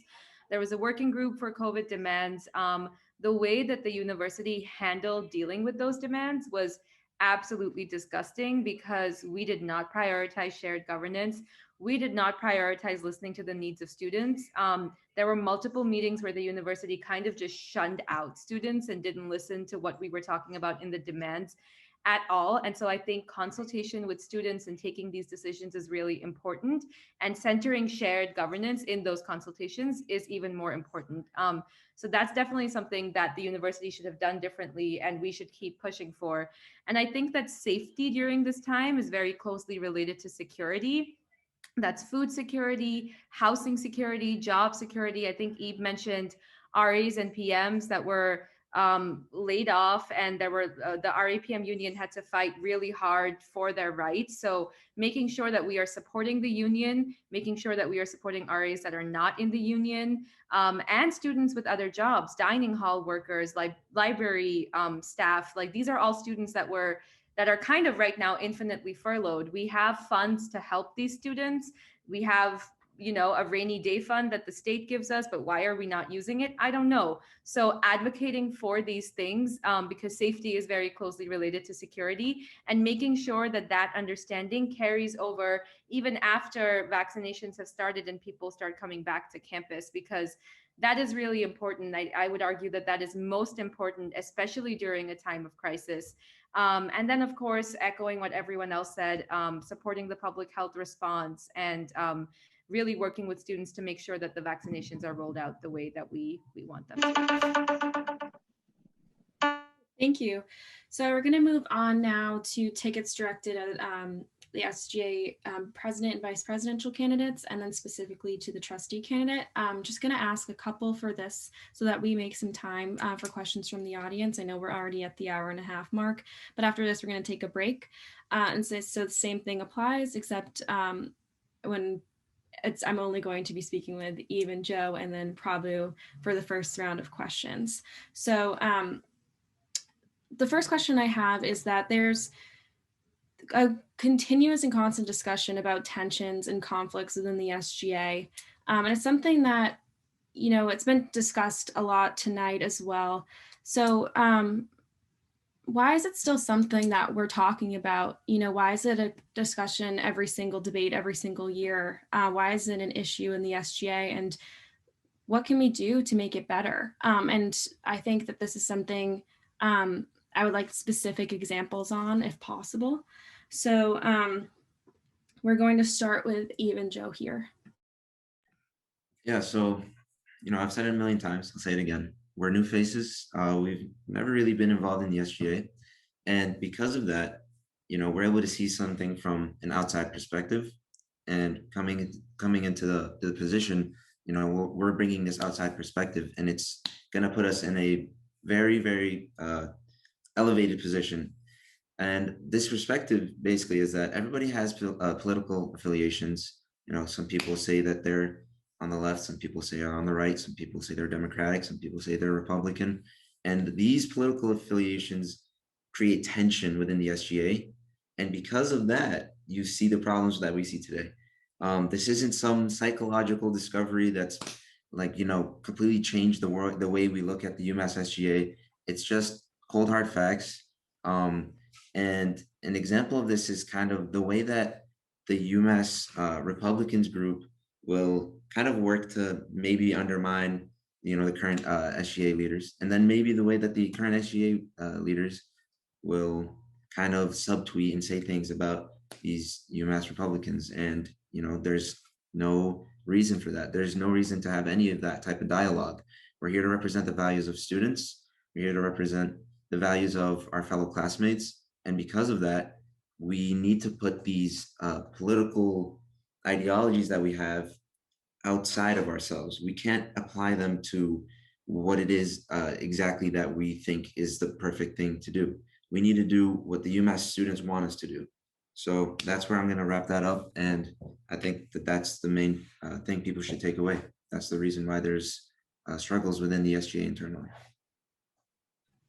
Great, thank you. And Prabhu.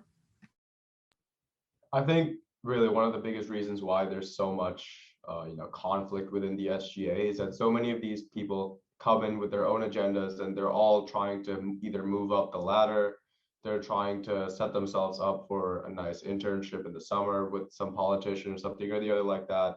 Everyone's really in it for themselves for the most part. There are definitely a lot of people who have had the good fortune of having great mentors in the SGA who really were passionate about helping students. But at the same time, I've also witnessed how so many people are really only in it for themselves. They're willing to, even destroy actual political candidates as futures just to get themselves an internship with some incumbent politician. We have people like that in the SGA. We have all sorts of self-centered people. And I think the best way to combat that would be to electing candidates who promise to put the needs of students first and not just electing from the same, so people who are cut from the same cloth. We have someone who has experience, but at the same time, we also have someone who is not necessarily part of that SGA establishment. And a candidate like that, not to say, I'm the only solution to the problem or whatever, but I think that electing a candidate like me would definitely be a good first step. And I think that having more senators, et cetera, who are also passionate about putting the needs of students first would be another great step, instead of just having people who are motivated purely by self-interest and are only doing this for their resume or only doing this so that they can get a job after graduation. Yeah, I yield my time. So how will you as candidates, or if you're elected in the capacity of your position, hold yourself accountable to these things that we've talked about today, specifically in regards to students, to social justice, to inclusion on campus, and then also how will you hold yourself accountable to not contributing to this difficult climate of the SGA? And I'm going to start with Prabhu here. Right. So one of the plans we've discussed, me and Ben, we both discussed this plan. What we're going to be working on is every 2 weeks, we're going to be having a 2-minute video and we're going to explain what we did in SGA. And we're going to be explaining what SGA as a whole did as well. We're going to be making sure that we keep our constituents fully informed about what's going on in the SGA. We make sure that they don't have to go to like a 4-hour meeting every week to figure out what's actually going on in student government. We can condense it to a short form, and that way students can be better informed about what's actually going on in SGA. That's something we've committed to do every 2 weeks. We're going to have a 2-minute video on it. And that way they can comment on it. They can DM us their concerns. They can DM us, oh, like, can you do so-and-so in the next meeting? Can you talk about so-and-so? And that way we have that direct channel of communication through a public page, and, students that either follow me, follow the SGA social media channels whatsoever. Just having that open channel of communication is going to be massive, and having an accessible format for people to actually find out what goes on in the SGA and not having to sit through long meetings to find out what's going on. That's going to be massive for improving student engagement. And that way, if students are better informed, they're also going to be more likely to hold their elected representatives, either the president / vice president / trustee or whatever, or even their actual SGA senators. Holding them accountable is going to be so much more easier when our constituents are better informed. They'll know what's actually going on. They'll know what their senators in their class voted. They'll know what the president wanted to do on it. They know what the trustee was feeling about an issue. They'll have all this information, and they could actually hold people accountable then, instead of just being in the dark as they are right now. Thank you. Even Joseph. All right, so when it comes to holding ourselves accountable, I think the biggest thing here is going to be transparency. I can't speak on whether or not the SGA has been transparent in previous years. I can definitely speak on the transparency that we've all seen, or I should say the lack of transparency that we've all seen in the recent weeks. So the biggest thing about that is making sure that people are fully aware of what's going on. And that means, putting a certain amount of exposure to the student body. I remember at the Senate meeting, the most recent Senate meeting, there was a student, his name was Mahmoud Khalil, and he came in and voiced his opinion in a very articulate way. And I think that he really did a good job at highlighting his concerns with the SGA. He was talking about how he was a normal UMass student didn't know anything about the SGA, heard about the election coming up and decided he wanted to read about it. And that's when he found out about all the, I guess you could say, issues that had been going on at the time. So transparency is 100% key. Another thing is me as an individual, as a person, this completely removed from the SGA situation. I am a very active person in, creating changes in society that will benefit people as a whole. I was part of the Black Lives Matter protests that were in Boston, and I was honestly very, very proud of the fact that I had the opportunity to be there. And stuff like racial incidents on campus, I honestly, I don't think I'd be able to sleep at night if I knew that I'd let down fellow minority students on campus. And that's something that I could use to hold myself accountable, not just in that regard, but just in general, as president of the SGA, I need to understand that I can empathize with. Thank you. The next question I have is, the role of the vice presidency is not strictly defined by the SGA Constitution and bylaws. In your administration, what would the role of the vice president be? And I want to be respectful that Ben isn't here to speak for himself, but as much as you and Ben have talked about this, probably I'd love to hear. I'm going to start with Abe and Joseph on this one. Joe.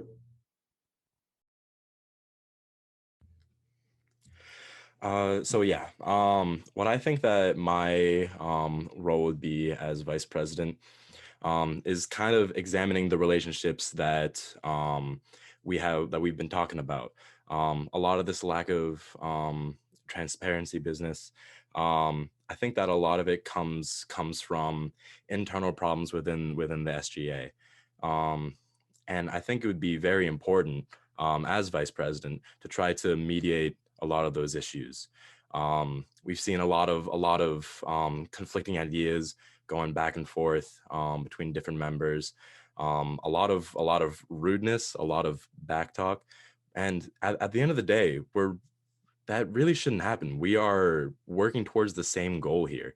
Like, we're trying to work for our students, and I think that it's important to try to, before we can really advocate for our students, we have to be sure that we're on the same page, that we're working as a team. I think that is incredibly important. The ship can't sail without all the necessary parts working together in action. And I think that it's so important to just have all the different branches like understanding one another. Like with this past sort of controversy within the SGA, from my talks with different members of the executive branch and legislative branch, a lot of them felt like we don't really know what's going on with the judiciary branch. So I feel like it would be good to sort of act as sort of a liaison between those, that everyone can actually get on the same page and actually be productive and get some work done. Great, thank you. And Prabhu. So while Ben and I might agree on a lot of things, and we might have a lot in common, we differ in how we approach different problems, and we also differ in the kind of connections we have on campus. So I'm either involved in or have friends who are involved in some types of groups on campus. Ben is either involved in or has friends who are involved in other types of groups on campus. Like, for example, Ben is heavily involved with Jewish cultural organizations on campus. He's heavily involved with Hillel, and he's an active member of that community. And I think that those connections would really help to better represent all students on campus. And Ben personally has been very passionate about fighting anti-Semitism both on campus and in the SGA as a whole. He feels that, and I agree with this as well, that there's a worrying trend of rising anti-Semitism across America on college campuses and also in the SGA. And he's definitely going to be taking a much more active role on that. We will be working with Hillel to get a solution to that. We will be trying to pass a motion, trying to recognize what anti-Semitism is. We'll be trying to educate, we'll be trying to learn on that. And I think that Ben is going to be a very big advocate for that, and I will be supporting him 100% as well. I think that we bring different things to the table. We bring different connections to the table, and that way he might be a vice president, might be president, but it's really not about who's the president, who's the vice president. It's about working together as a team and combining, the connections and the resources that we bring to the table to put the needs of students first. And we'll be working to make sure that every student on campus, every student at UMass is going to be getting the best possible education, best possible experience they could have. And we'll be doing that by working together as a team, and we'll be working to make sure that no act of hate and no student can feel unwelcome on this campus. Great, thank you. So I'm now going to turn to trustee questions. Just a reminder at this point to be sending in questions to Sophia Gardner, because after I ask Barkha a few questions, we're going to take a break, and then we're going to come back and ask some of the questions from the audience. I see that there have been a lot of questions submitted, which is awesome. And unfortunately, we'd probably be here for 7 hours if we asked them all, but I want to make sure that everyone knows they're really valued, and we can maybe share them with the candidates and have you guys maybe put something out about some of the responses if we can't get to them all, because so many of them are so important. So Barkha, my first question for you is the question that I asked the other candidates. How will you hold yourself accountable in the context of this position?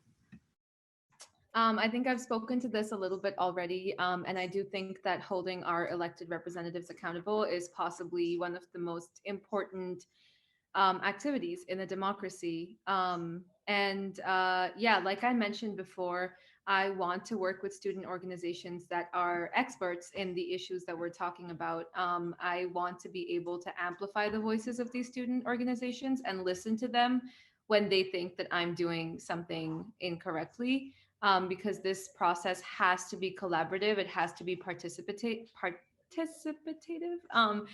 Because we claim to be a democracy, so we need to be centering those values. And I also think that consistent education is important. I want to keep educating myself about the issues that I'm talking about, not only through student groups and people that are already working on this, but also through theory and analysis, because I think specifically analyses of power and the power that the SGA has, the power that the trustee has, the power that all of these different governance bodies has is really important, because this was a president question. I wasn't able to talk about it, but I think a lot of the issues internally within the SGA stem from the fact that I don't think people understand the powers that the SGA has and how to use them. So I do want to hold myself accountable by consistently educating myself about this, and encouraging people to educate me about these things as well. And also recognizing that UMass is a public university.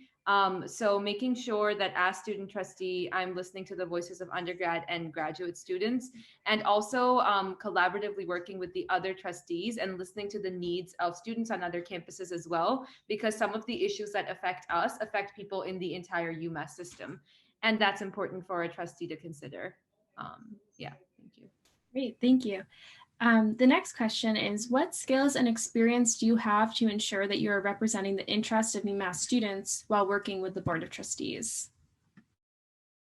Thank you. That's also a really important question. Like I mentioned before, I think of myself as an organizer and an activist. So community organizing, working with people in different communities is something that I've been doing for a while now.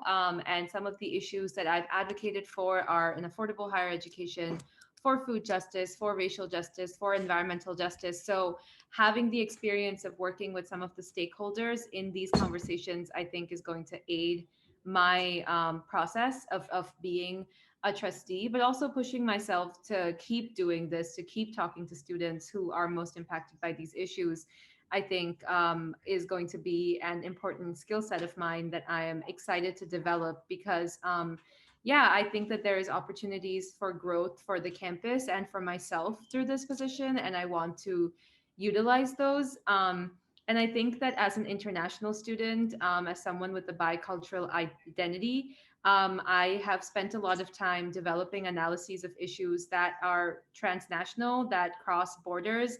Talking about racism means we have to talk about Palestine, we have to talk about the occupation in Kashmir, we have to talk about multiple different things. Talking about climate justice means we have to talk about capitalism, we have to talk about imperialism.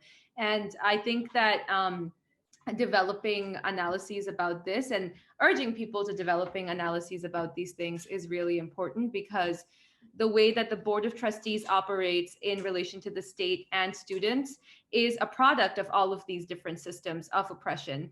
And we need to study these systems as a whole to make sure that we are doing the right thing for students and for workers. Yeah, thank you. Thank you. And the third and last question I have for this part of the debate, what are your biggest goals for the position? Great, I get to talk a little bit about my platform now. Like I mentioned before, there's 4 big goals that I'm gonna read from my notes right now that I have been thinking about. The first is we have the power to recommend the Board of Trustees about its relationship with the local, state, and federal government. I've spoken about this already. This is an opportunity for us to advocate for an affordable higher education, to advocate for specific pieces of legislation, and mobilize students on a large scale to be able to make these legislations pass in the State House. So that's number 1. Second, when appropriate, this is according to the Wellman document, which is available on the SGA website. When appropriate, governing bodies will have the privilege of contributing to long-range planning and preparation of the annual budget request and the allocation of available resources. So looking at racial justice initiatives, decolonial initiatives, fossil fuel divestment, making sure that we know where our money is going. And if it's not going to the places we want it to go, recommending the right things in terms of where our money is going. So that's definitely something I am very excited to work on. Centering pro-worker politics. There is currently the constitution of the trustees is investment bankers, real estate moguls appointed by a pro-private capital sector governor who has appointed these people. There is one labor secretary. That is simply not fair. We need to make sure that workers and students are prioritized by working with the different unions on campus and in the state and amplifying their voices and making sure that rainy day funds are used for people that have been furloughed and laid off. And the last is democratization of the decision-making process. And this is basically everything that I've been speaking about, making sure that students are collaboratively involved in challenging power, reclaiming power, and making sure that the bodies that are supposed to work for us are in fact working for us. Thank you. Thank you so much. Okay, so we're going to take a 10-minute break, a very satisfying time to do so, and come back at 9 o'clock. Okay, welcome back, everyone. I hope you had a snack or a glass of water or whatever. So like I said before, there are a lot of really, really great questions. And I'm going to try to get as many as I can, being respectful of time as well. But I really appreciate everyone for their contributions tonight. So the first question is one for all the candidates. And this one is, sustainability has become an afterthought in the light of COVID and switching to single-use plastics, especially in dining halls. How do you plan to promote sustainability efforts and reaching our carbon neutrality goals? And I'm going to start with Barkha here. That is a really excellent question. I want to loop back to, also I want to mention that I think it is really terrible that we have switched to non-compostable to-go containers. And I haven't been on campus in a while, but I've been hearing about alarming reports of plastic usage. And the university's goal should be zero waste, and composting is compatible with that goal. So I do aim to advocate for this. And I also think this loops back into what I was saying about funding, right? There was a really large fossil fuel divestment campaign a couple of years ago at UMass, but people are unsure about whether we've actually divested. And that is information that the student body should have. If the results of that search are that we haven't divested, we need to start pushing for that again, because that is a big deal. So I do want to use the power that we should use the power that we collectively have as a student body and with the position of the trustee to get that information and then advocate for what is right. But I also think that working with student groups on campus that are already advocating for these issues is really important. I've been a part of Sunrise UMass. I've worked with the Food Justice Campaign at SIPA, and I've worked with student farms. These are all groups that have been advocating for these measures for a really long time. So yes, it has become an afterthought, and their voices need to be amplified in making sure that we're pushing for the right policies. And the SGA has also been pushing for these policies, but I think pulling more people into the conversation who have the expertise to talk about this is really important. So I do aim to do that as well, and make sure that this is not an afterthought anymore, because nothing will matter if we don't have a planet to live on in God knows however many years. So let's try to change that right now. Thank you. Eve and Joseph. Yeah, so a big platform point that we have is environmental justice, and sustainability is at the core of that, as everyone here knows. We think that not only will moving to sustainable resources on campus, among other things, it would actually benefit the students in lowering tuition as well in the long term. Things like solar energy, renewable cups and utensils as well. They can work to the benefit of students. Now, obviously, when you first install them, it's gonna be like, oh, how are we saving money? How are we saving money? But over time, these things actually can save the university a lot of money, which lowers their costs.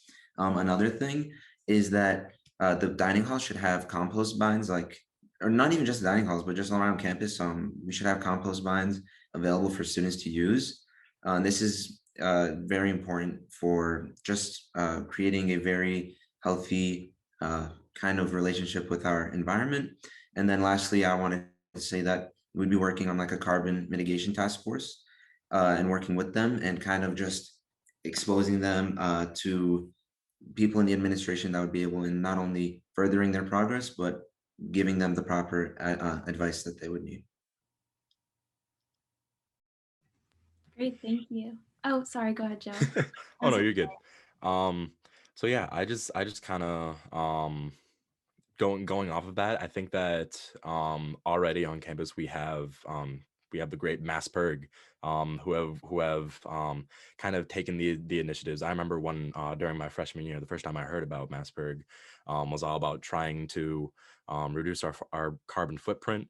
So throughout our campaign, we would love to work with Mass Purg, try to elevate them as best we can, to try to work on reducing our carbon footprint and going totally carbon neutral. Great, thank you. I'm so sorry for interrupting you. Do you feel as though you need a little extra time? No, it's okay. Thank you very much. Thank you. And Prabhu. So I think, again, like some of the other candidates here have said, we need to focus on, the way to focus on sustainability is to focus on reusable containers. We want to make sure that we have reusable bags instead of the bags that we have right now, which could possibly be thrown away pretty easily. We want to have either a paper or a cloth kind of bag, basically, that can be reused multiple times without any significant wear and tear in the dining halls. And we also want to make sure that any of the plastic and whatnot that we're using right now for grab and go, we have more sustainable materials. We have stuff that can be compostable. We have stuff that, you know, can be recyclable. We want to make sure that the materials we use right now, especially since we're going to be using so much more, plastic in the dining halls with Corona and with the whole grab and go situation. We want to make sure that those materials are now sustainable instead. That's one of the biggest ways that I think we can reduce our carbon footprint on UMass, because we've really increased our carbon footprint right now with the whole grab and go situation. And beyond that as well, I think that as a university, the future is really renewable energy. And I think that the university as a whole should be both, you know, at the forefront of the cutting edge research for the latest in renewable technology, and also be one of the first in, you know, really incorporating that technology into our own university. And I think that we should be focusing very heavily on incorporating the latest and greatest in renewable technology into our everyday lives at UMass, so that we can reduce our carbon footprint, and so that we could, you know, be at the forefront of the revolution to make our university sustainable. Yeah. Thank you.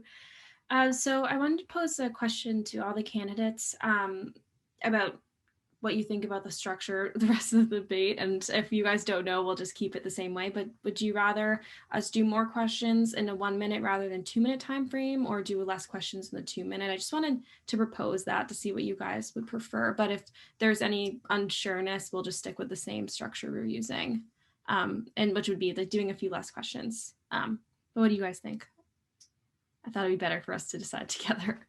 I think fewer questions, but 2 minutes like we're doing right now works better, just so we can get more like in-depth answers to the questions instead of just, like having very short 1 minute answers to a lot of questions, just being like surface level. I agree. Okay, Barkha? Yeah, cool. I think that works. I was gonna say we can do like more 1 minute questions, and then you can just give us extra time if we need it. But if this is what the rest of the candidates want, that's totally fine with me. Okay, great. Thank you all. I just want to make sure we're all happy with this structure, because I want to make sure you can talk about everything. Okay, great. So moving on, and this question is going to start with Eve and Joseph. What will the SGA president, vice president, or trustee do to represent and advocate for students from immigrant backgrounds, including undocumented and DACA students? And yes, let's Eve with Joe first. Yeah, so I myself am not an immigrant. However, both of my parents are. My mom is from Lebanon. My dad is from Sierra Leone, Western Africa. And I definitely know that I can empathize with fellow immigrant students on campus. I am also aware that Prabhu is an immigrant to the United States. And I think that, building a very strong relationship with them and making them feel welcome, making them feel content on campus, and even if they're not on campus, just part of the UMass community, making it known that you're a Minuteman just like the rest of us. I know no one really calls each other a Minuteman, like that's just our mascot, but it's all about building this sense of community, and you definitely want people to feel welcome. Hate has no home at UMass, absolutely not. So we definitely want to work on making sure, whether it's through group chats, Facebook groups, Slack, Discord, you name it. We just want it to be very, very open and very accepting of people from all over the world. Yeah, and to go off of that, specifically referring to DACA students, I think it's very important that we give them every opportunity that they can to stay at UMass. I know that personally, I this was last semester now. My professor said at the beginning of class, like, hey, we have a DACA student who is in danger of being sent back, of being like sent out of the United States. So he set up a personal GoFundMe. I thought that was amazing. Within like 10 minutes of the class, that particular DACA student had enough money to be able to stay in the United States. And I think that encouraging more official means of this would be amazing. Yeah. Great, thank you. Prabhu. So as Ebe already mentioned, I personally am an immigrant to this country. We came to this country about 4.5 years ago now. And my experience, the immigrant experience that I've experienced, is that there was definitely a bit of a culture shock at first. When I first moved to America, there was a lot of things that I didn't necessarily know or understand. And it took me a little bit of time to get used to that. And I believe that the university has a lot of really useful resources for international students or for students of color in general. They can do better, of course, but they do have a lot of resources as is. But these resources are not being utilized well enough, just because of the fact that not enough students are aware of them. And I think that as an SGA, and especially as the president, I want to be advocating for and really advertising these resources. I want to be talking to, making sure that it's something that the SGA themselves can do, especially now that we have some international students who are senators, but they're in very far time zones, so they have to be up very late at night to attend SGA meetings. We want to make sure that there's accessibility involved, especially when there's a lot of virtual learning going on. And the way to do that really is by first listening to the concerns of these affected students, and then making sure that their concerns are being heard and advocated for by the SGA as a whole when talking to the administrators. I think that's going to be so important. And it shouldn't just be the leadership of the SGA who makes these decisions for what these students want. We have to listen to the students who are actually being affected and then advocate for what they actually want when we're talking to the administration to better the resources or better advertise these resources and make sure that every student at UMass feels like they belong and every student at UMass feels like they are part of this community and can succeed. Great, thank you. Barkha. Yeah, thank you. This is a really important question. And I echo what the other candidates here have said, and I don't want this to be just a repetition. So just to add on to that, I think in addition to creating resources and spaces for immigrant students, especially undocumented immigrant students, we also need to make sure that these spaces are working for them. And I think that that's an issue that happens a lot, is like the people that are in these spaces are not always, don't really understand the issue of immigration, often say things that are harming students. We need to understand that the immigration system in the US is exclusionary, and those practices are reflected in the systems at UMass. So we also need to be developing that national understanding of how these things work in the United States. And I think that in the SGA, very harmful things have been said about immigrants and undocumented immigrants. So making sure that we're keeping our elected representatives accountable for the things that they've said, because in addition to the material needs of the immigrant population at UMass, we also need to be making sure that they feel safe and welcome on this campus. And that means that people and institutions and systems on campus that are saying things that are harmful to immigrant students need to be held accountable. And so I think that's also really, really important. And now that we're thinking about the vaccine rollout, and these are all federal processes that impact immigrants and non-immigrant people differently. So making sure that the exclusionary practices at a national and state level are not reflected on the UMass campus. And if they are, making sure that there is safety attached to the measures that we are implementing for these students. Yeah. Thank you. So I would like to give a content warning for sexual assault for this next question. And it's going to start with Prabhu, and that is, what plans do you have for continuing survivor justice on campus, especially in the light of continued issues of sexual assault, specifically in Greek life spheres? So I believe that we need to make it such that we need to change the culture at UMass and at universities in general so that survivors feel comfortable and feel safe coming forward with their stories if they choose to do so. I believe that a lot of times the process or just the disciplinary or even the legal system process, the way it goes about to get justice, can make many survivors feel like they don't want to actually go through that because it really reiterates the trauma that they went through.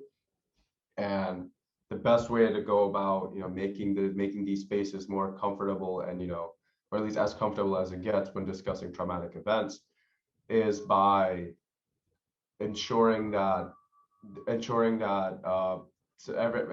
there will be consequences for the perpetrators of these horrible actions. We want to make sure that any individual who sexually assaults someone will be held accountable, and we want to make sure that to the fullest extent possible that nobody will be getting away with committing an act like that. And that would be the start, and then supporting things like the Survivors Bill of Rights, etc., would be a great first step towards making it more accessible and making it easier for survivors to come forward with their stories and make them feel less threatened by the entire process, because that's really what we have to do. We have to make sure that survivors feel comfortable and safe coming forward with their stories and getting justice. Thank you. Barkha? Yeah, thank you. This is a really, really important question. I'm sorry. I think that people in my apartment are also watching the debate, so there was an echo. Sorry? Can we stop the time, Chris, and start it over again? Okay, great. I would really appreciate that. Yeah, I think this is a really important question. I do want to specifically point to the issues with Greek life and how Greek life has been a perpetrator of sexual violence and assault for a really long time. And I personally do not think that Greek life in its current form should be on college campuses, because it has led to so much harm. And that is something that we should be working towards. And I think the university's support often for Greek life is misfounded. Even the recent COVID outbreak was in part because of a frat party that was thrown on campus, and I don't think we adequately held the people responsible for that accountable. But I also know that some incredible people in the SGA have been working on the Survivor Bill of Rights. So definitely trying to amplify their work, working on Title IX issues. I personally want to educate myself about this a little bit more to make sure that survivors are safe on campus, and instances of sexual violence and assault do not occur. And I think that here, again, I want to highlight what I was saying earlier about consultation and shared governance. When these issues come up, it's very often that the administration usually just issues a statement or shrugs these things off and assumes that everything will be fine again. But just like racism, sexual violence and sexual assault are also systemic issues, and they are embedded in some of the systems that we inhabit at UMass. So making sure that we are recognizing that and holding the administration and other orgs on campus, specifically Greek life, accountable because of the harm that they have caused before. So yeah, thank you. Thank you. And even Joseph. Yeah, so I think the first thing would be to ensure that the Survivors' Bill of Rights is passed as a referendum question. That is to ensure that, these people have clear rights and that they are protected. And then also the mental health aspect is extremely important here. We need to make sure that everybody who is a victim of these types of things, they're supported with the proper mental health processes, I guess you could call them, especially, being able to reach out to the Center for Women and Community. They'll be able to access mental health help. And another thing that I wanted to say was just, we would ensure that there's a solid Title IX policy that protects survivors, and that, survivors themselves would feel protected by. Obviously, this would insinuate that there is a conversation that needs to be had.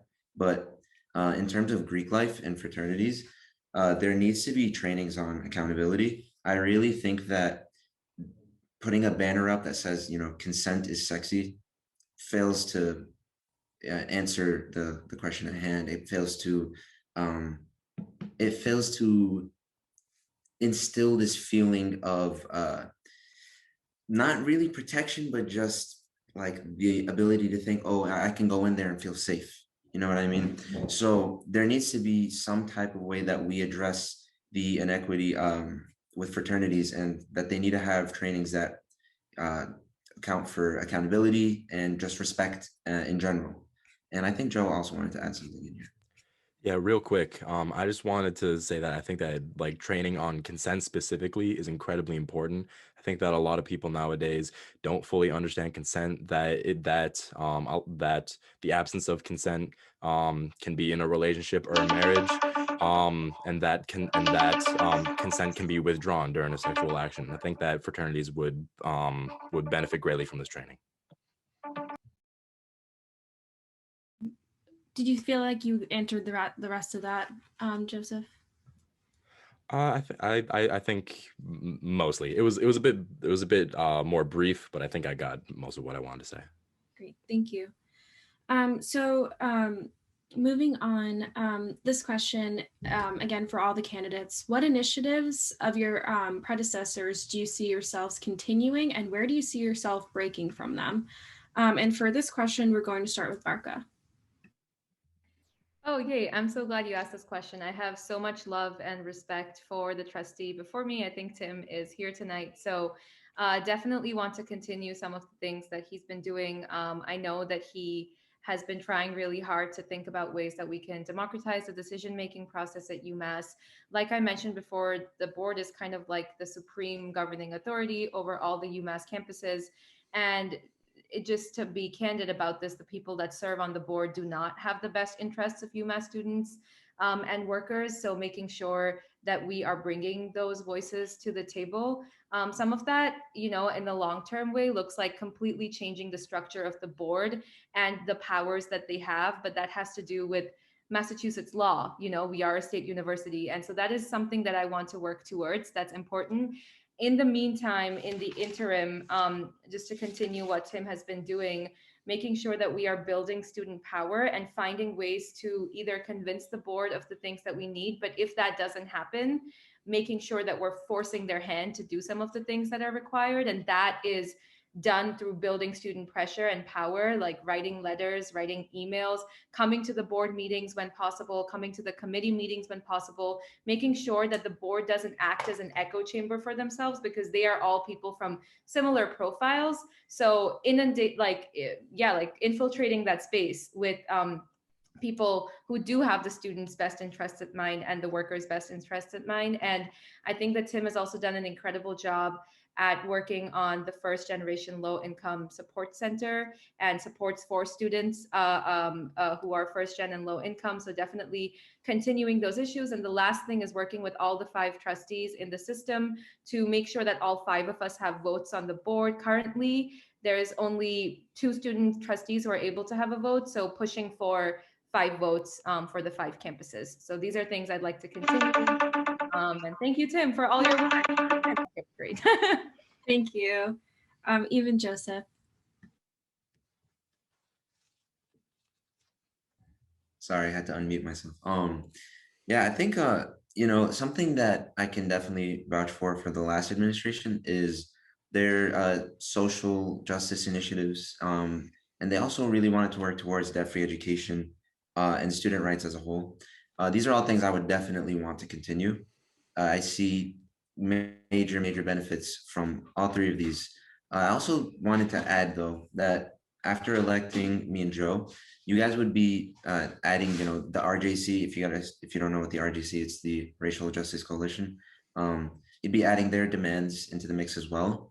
And we would also want to ensure that cultural RSOs and activist groups feel, accurately represented. They can kind of get drowned out. I know that it's a lot that you got to take in at once, but if you can do the work properly, then you can ensure that everybody will feel properly represented. And again, obviously I have Joe here as my vice president. He would make sure to step in anytime and any chance he gets to make sure that, we highlight everything and anything that comes up. I know that some cultural RSOs might feel slighted if we were to maybe not cast them aside, but kind of take away from what they have to say. And I would definitely want to ensure that we push their, not necessarily their agendas, but definitely their demands and make sure that their voices are heard. Yeah, I agree. I think that I think that a big thing that we were bringing to the table is, as we mentioned, increasing the transparency of the SGA. Something that might have been lacking from the previous current administration, I should say, and just really ensuring that everyone in the SGA is accountable for their actions and stays continually responsible for the student body. That is what I think that we will that we will add on top of their goals. Thank you. And Prabhu. One thing that I definitely will be carrying forward is the current administration's support for the Swipe Out Hunger program and just the support for reducing food insecurity on campus as a whole. I think that that's 100% something that I can get behind. That's something that 100% we support as well. We want to advocate for increased funding and increased resources going to food pantries, increased funding and resources going towards making sure that food insecurity on campus does not exist anymore. But one thing that we do defer on from the current administration, and there are a lot of things that we defer on, but one thing in particular is the way that they've been dealing with the UMass administration. So far, the way the current administration and the administration before them have been dealing with UMass admins is that they've basically said, here's what we want. These are a list of demands, and if you don't do exactly what we tell you to, even though they're the students and the administrators have much more say than they basically try and demand their way into getting their preferred outcome, and then are surprised and shocked and offended that the administrators don't necessarily want to work with someone who yells and makes demands rather than trying to work with them instead of work against them. So we want to make sure we have a much more healthy working relationship so that we actually have a seat at the table and we can actually advocate for the needs of students instead of just, being social media activists. And, instead of just scoring Twitter points, we want to actually fight for the needs of students by working with the admins instead of working against them. It might take us a little longer to reach our goals, but we will actually be able to reach them instead of just pretending like the only reason we're not reaching the goals is because the administrators are evil or something like that. But yeah, absolutely, that's my point. Okay, great. So I'm going to shift gears a little bit here because there are about 5 questions directed to you, Prabhu, about COVID safety. So I want to give you a chance to respond to some of this, but I want to be sure that please bear with me because I want to be sure that I'm summarizing all of the things that were mentioned here. So first, in the context of Greek life, if elected, and fraternities throw parties like they have during the COVID-19 outbreak, how would you respond? And do you feel that UMass held them accountable? I'm going to kind of throw a lot at you and see what you would like to respond to due to like the time. And then there's a question here about saying from someone said that you and Ben critiqued the President Epstein for voicing concerns about the administration's goal to bring back 8,900 students, but there's a huge spike of cases with 5,000 students on campus. Do you hold the same belief, and how does that impact your advocacy around public health? Yeah, I guess I would leave those two because I think they encompass some of the other things, and I'd like to see how you respond to ensuring COVID safety. Right. So first of all, if a fraternity or really any student group or any group of students, right, they don't necessarily have to be a registered group. If it's just a bunch of students, or if it's a fraternity, or if it's any other organization on campus, whoever it is, if they threw a party, if they had a super spreader event, right, then we want to make sure that there is sufficient evidence provided to the Dean of Students office. We want to make sure that the Dean of Students is able to properly conduct an investigation. We want to make sure that even though we might feel morally obligated to punish them immediately, we have to make sure that they have their due process is properly followed, just because, and any organization should have that. We want to make sure that there's a thorough investigation, and only if it's been found that they actually did it should they be punished. I don't think that's a controversial statement at all. If someone did something wrong, they should be punished, but we shouldn't be jumping the gun to blame someone without there being adequate evidence. And yeah, I think we'll just really make sure that the Dean of Students office can conduct their investigations properly without any interference from the SGA or any other groups. And just really letting them properly conduct their investigation. I think that's really all we can do. But beyond that, when we're talking about public health as a whole, I still stand by the fact that we could have gotten more students back on campus. We did have that big spike early on with the number of students we have so far. But if you look at the trends for COVID numbers, they've been trending downwards. Knock on wood, they've been trending downwards. And I think the best way to go about this would have been, instead of having as restrictive COVID guidelines, if you had slightly less restrictive COVID guidelines, you would have had more students in compliance with those instead of completely disregarding all of them. That way we could have worked with students instead of just having harsh rules that they just break. They disregard all the rules instead of just some of them. If we had more lenient guidelines, we could possibly work with students to slow down the spread. That's what I believe still. But yeah, that's where I guess I differ from. Thank you. I want to follow up here a little bit because there's a one piece here that you mentioned, bringing students back for tailgates, and this is something that was questioned also.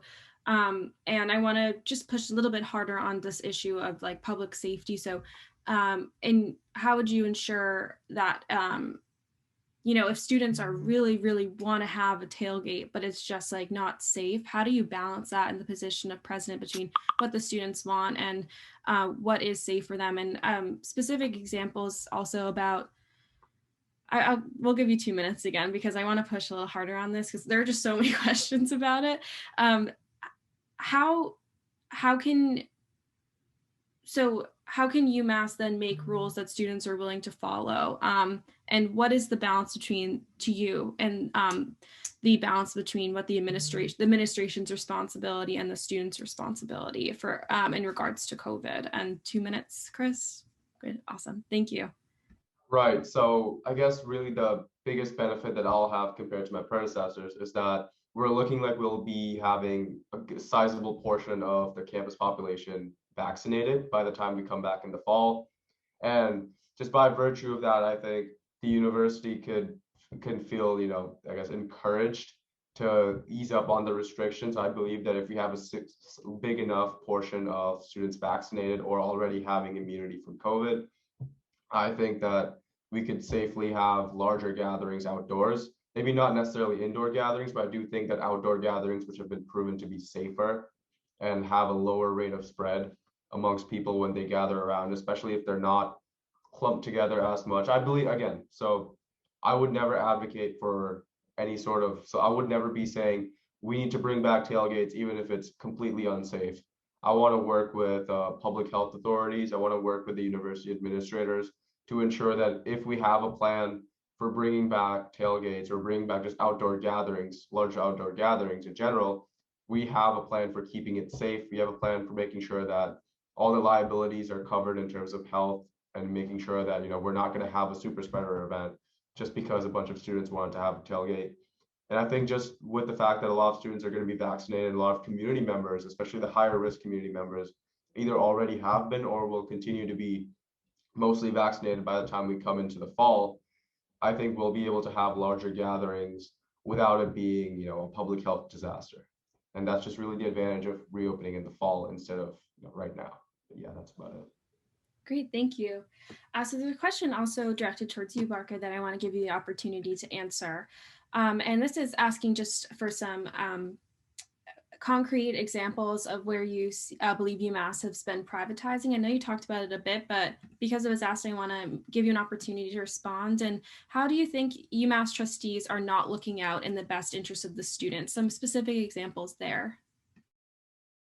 Okay, no, I'm so glad that you asked that question. It's really important to understand how this has been operating. So first, to answer the question about privatization, between the years 2001 and 2018, the state's per student spending on higher education declined by 32%, while at the same time cutting state scholarship funds also by 32%.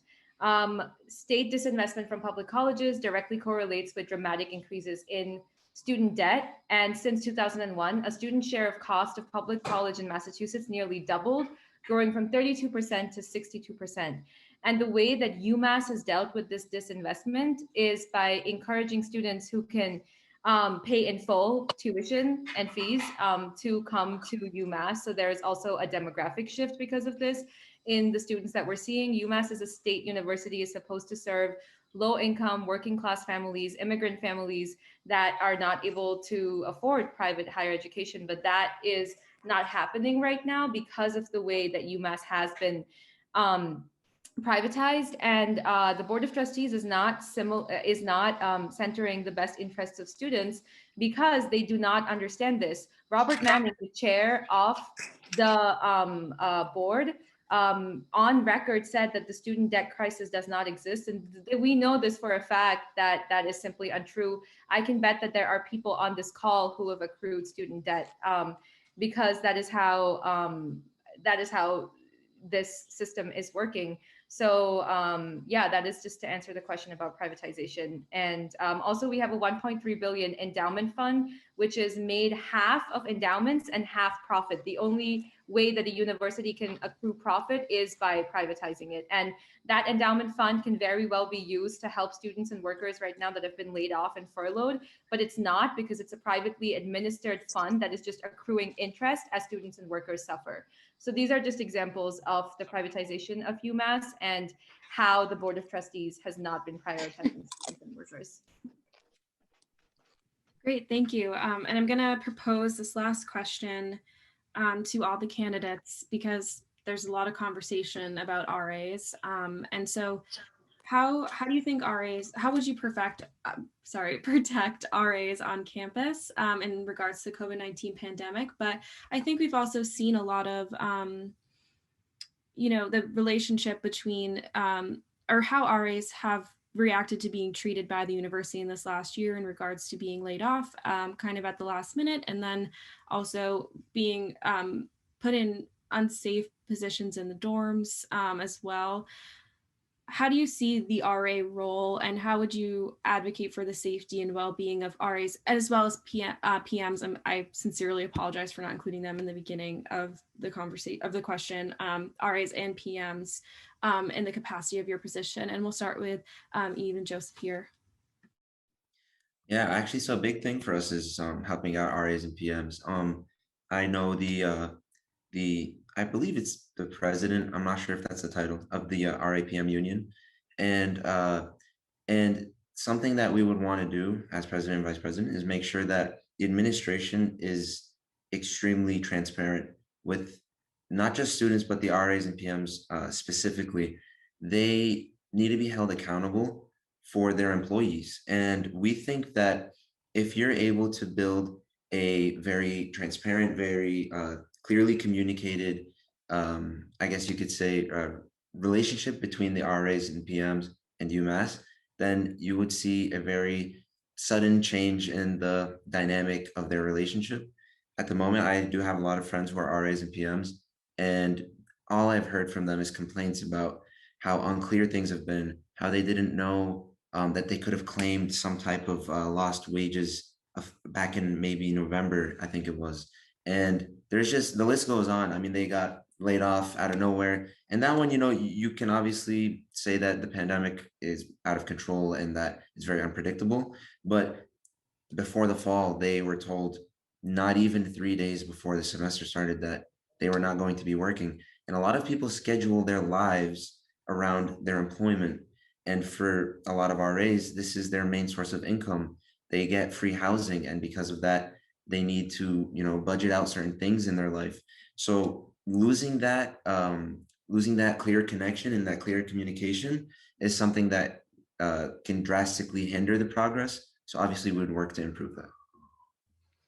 Just really quick, I know that I don't have much time. I just wanted to say that directly going off of what Prabhu has said, I don't personally think that going that making restrictions on COVID more lax is going to dissuade students from doing the harmful behavior that they have done, which directly negatively impacts RAs and PMs.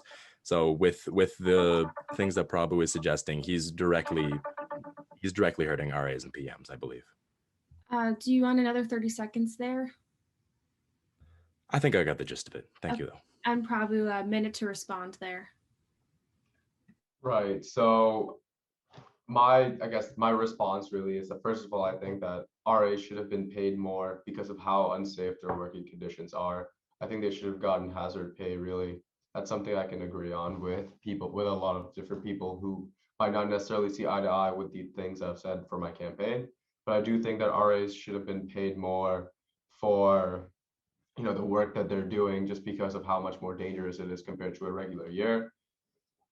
But also, I think that I honestly, I think that we can disagree on how more lax COVID restrictions might or might not have reduced the number of cases, or might not have reduced how quickly they spread. But I do think that RAs, just like every other student, need to have their needs heard and need to have their needs represented by students, by the SGA. And I do believe that as president, we will be helping them negotiate with the administration, making sure that they're shaking. Thank you. And Barkha on RAs. Thank you. Yeah, thank you. That is a really important question. And in my capacity as trustee, I want to work as closely as I can with the RAPM union and support the efforts that they have negotiating with the administration. I recently had a meeting with one of the co-chairs of the RAPM union, and some of the issues that they talked about are, one, this is an extremely unsafe environment for RAs to be working in. And on top of that, RAs are often given really large number of students to deal with on floors. So making sure that that workload is kind of mitigated a little bit, because that is not fair for people to be risking their lives because of COVID and also have to deal with so many students. It's like a full-time job, and it's really difficult. And then I also think that the RAPM union has been thinking about a bunch of different initiatives to help RAs right now during this financially very insecure time. So health insurance for RAs is an issue that they've been talking about, so supporting that initiative. Waiving maybe the meal plan fees for RAs. That is an initiative that they've been talking about. So definitely supporting that as well. And then, like I mentioned before, this is really important. We have a rainy day fund from the state that should be helping student workers right now. RAs are students and student workers, and they do need support right now. So we need to advocate for that rainy day fund to be used for RAs and PMs, because that's extremely important. And these fiscally austere measures of just these funds accruing interest and not really doing anything for students in the present is simply wrong, and we need to change that. So yeah, continuing to work with the union, continuing to work with other RAs and PMs, and making sure that our funds are going to the needs of students and workers first, including RAs and PMs, is basically some of the things that I would like to advocate for. And yeah, thank you. Thank you all so much. So that was my last question. We're going to move on to closing statements. And I wanted to really, again, thank you all for your thoughtful answers and also thoughtful questions. And if anyone would like to, if any of the candidates would like to follow up with any of the questions we didn't get to, I can send out an email. So it's something that you can let the student body know that we didn't have time for today because we're hitting the 3-hour mark, but I really appreciate it. So for closing statements, just a reminder, it's 3 minutes, and the order that we're going to go in is Prabhu, Barkha, and Eve and Joe. If you guys want to take like a couple of minutes just to catch your breath and prepare, please do so. So yeah, probably whenever you're ready. Thank you. Yeah, I guess I could go now. So my closing statement is really kind of the same, pretty similar to my opening statement. I want to reiterate why I'm running. I'm running because I want to put the needs of students first. I'm running because past SGA administrations have really been focusing on their own agendas and their own, futures, either past college or, with internships or whatever it is, rather than the needs of students. They've been focusing far too much on, just advancing their own careers rather than what students want and what students need. So we're running to change that. We're running to put the needs of students first. And the way we're going to be doing that is we're going to be, especially since way more people will be vaccinated by the time we get to the fall, we could safely bring back more students to campus. We could safely increase the number of in-person classes. In the fall, we could hopefully, and again, I can't guarantee we'll be at a safe enough level that we could have tailgates, but I do know for a fact that if we work together with the public health authorities and with the UMass administration, and with, hopefully with the way the vaccination trends are going, we should be able to safely have tailgates or other large outdoor gatherings, maybe not as big as they were before, but at least to a certain extent. But if not, I do think we'll at least have enough vaccination, enough immunity on campus that we can have more in-person classes. We want to have a new wellness center because we believe that we need more mental health resources and more access to gyms that will be fully controlled and paid for by the SGA, so that students can have a healthy outlet for stress, a healthy outlet for any tough times they have. It's been shown that working out improves the mental health of students. It's been shown that having access to mental health resources like counselors improves the mental health of students. And I think that having the SGA pay for that will be a great first step into helping us represent all students properly. And also, we want to be reforming the conduct process.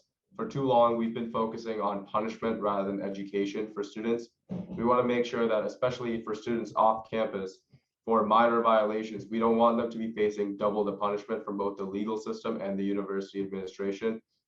We want to be making sure that students off campus are also being represented, and we're not just focusing all our efforts on advocacy for on-campus students. Off-campus students oftentimes are kind of just neglected. They're just doing their own thing. We want to make sure that we represent every student and not just the ones on campus. So yeah, we're running to put the needs of students first. Follow us on our Instagram page at Students First UMass. We'll keep you posted on our policy platforms. But yeah, hope you guys vote for us. Thank you. And Barkha. Yeah, thank you for giving us the space to do closing statements as well. I just want to echo everything that I have said before about, democratizing the decision-making process. That's important for each of the other platform points I have, is making sure that I am not doing this alone. If I win, we win, and we need to work together to make some of these things happen.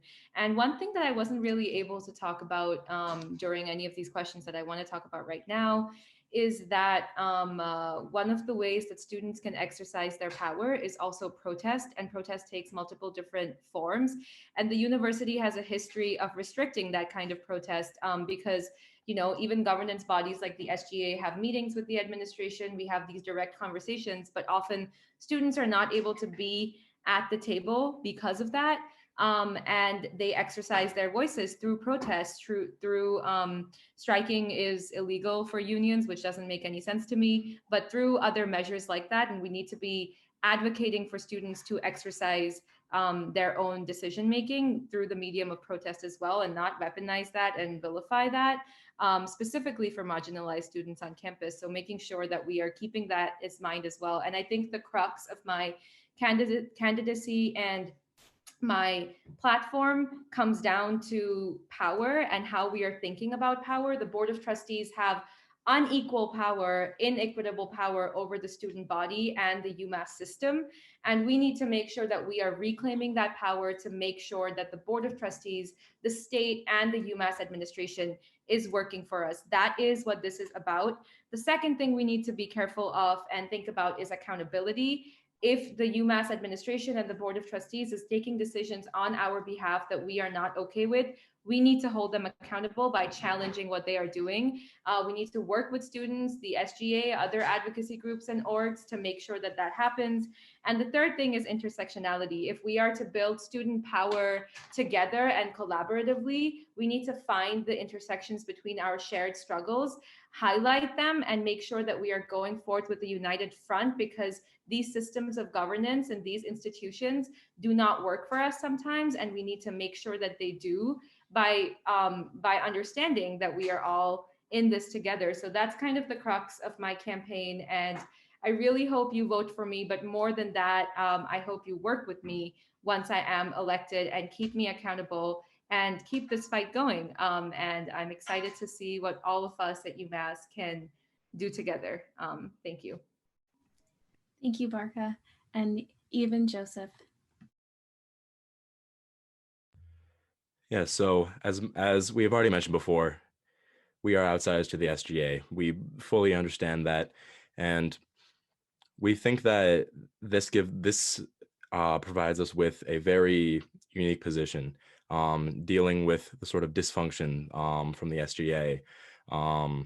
So therefore, we want to highlight how when we are elected, we want more transparency from the SGA and more transparency from the UMass administration. On the SGA's part, we want our own to be accountable for our own actions, so that if we leave students in the dark, then we want to own up to this and make sure that they are enlightened. And for the transparency with UMass specifically, we think that they have not done a good enough job dealing with this pandemic in terms of relaying information to the student body. I mean, when we were sent home, like we had zero notice. RAs had no idea what was going on. Several other students who have jobs on campus didn't really know where their income stream was going to come from. So we really just want to hold people accountable. We want to hold ourselves accountable, and we want to hold UMass accountable. Additionally, on top of this, as was already mentioned, we want better representation for minorities. Working with minority populations, working with various RSOs, we think that would be incredibly beneficial to having everyone's voices heard, not just a certain majority. And I would love to hand this over to Abe now so that he can speak more words. I got no other way to cap this off you guys know who to vote for. It's a pretty obvious choice. I mean, if you didn't figure it out by now, you're gonna vote for Akar and Ibrahim. I mean, we're gonna support RJC, Mass Purg, Phenom, the list goes on. Everybody's name, everybody's demand, everybody will be heard. It doesn't matter who you are, what you come from, any concern, we will hear you. RAs and PMs, we will hear you. We're here for you guys. All right. We're not gonna come out here and tweet about DACA people who are undocumented immigrants. Sorry.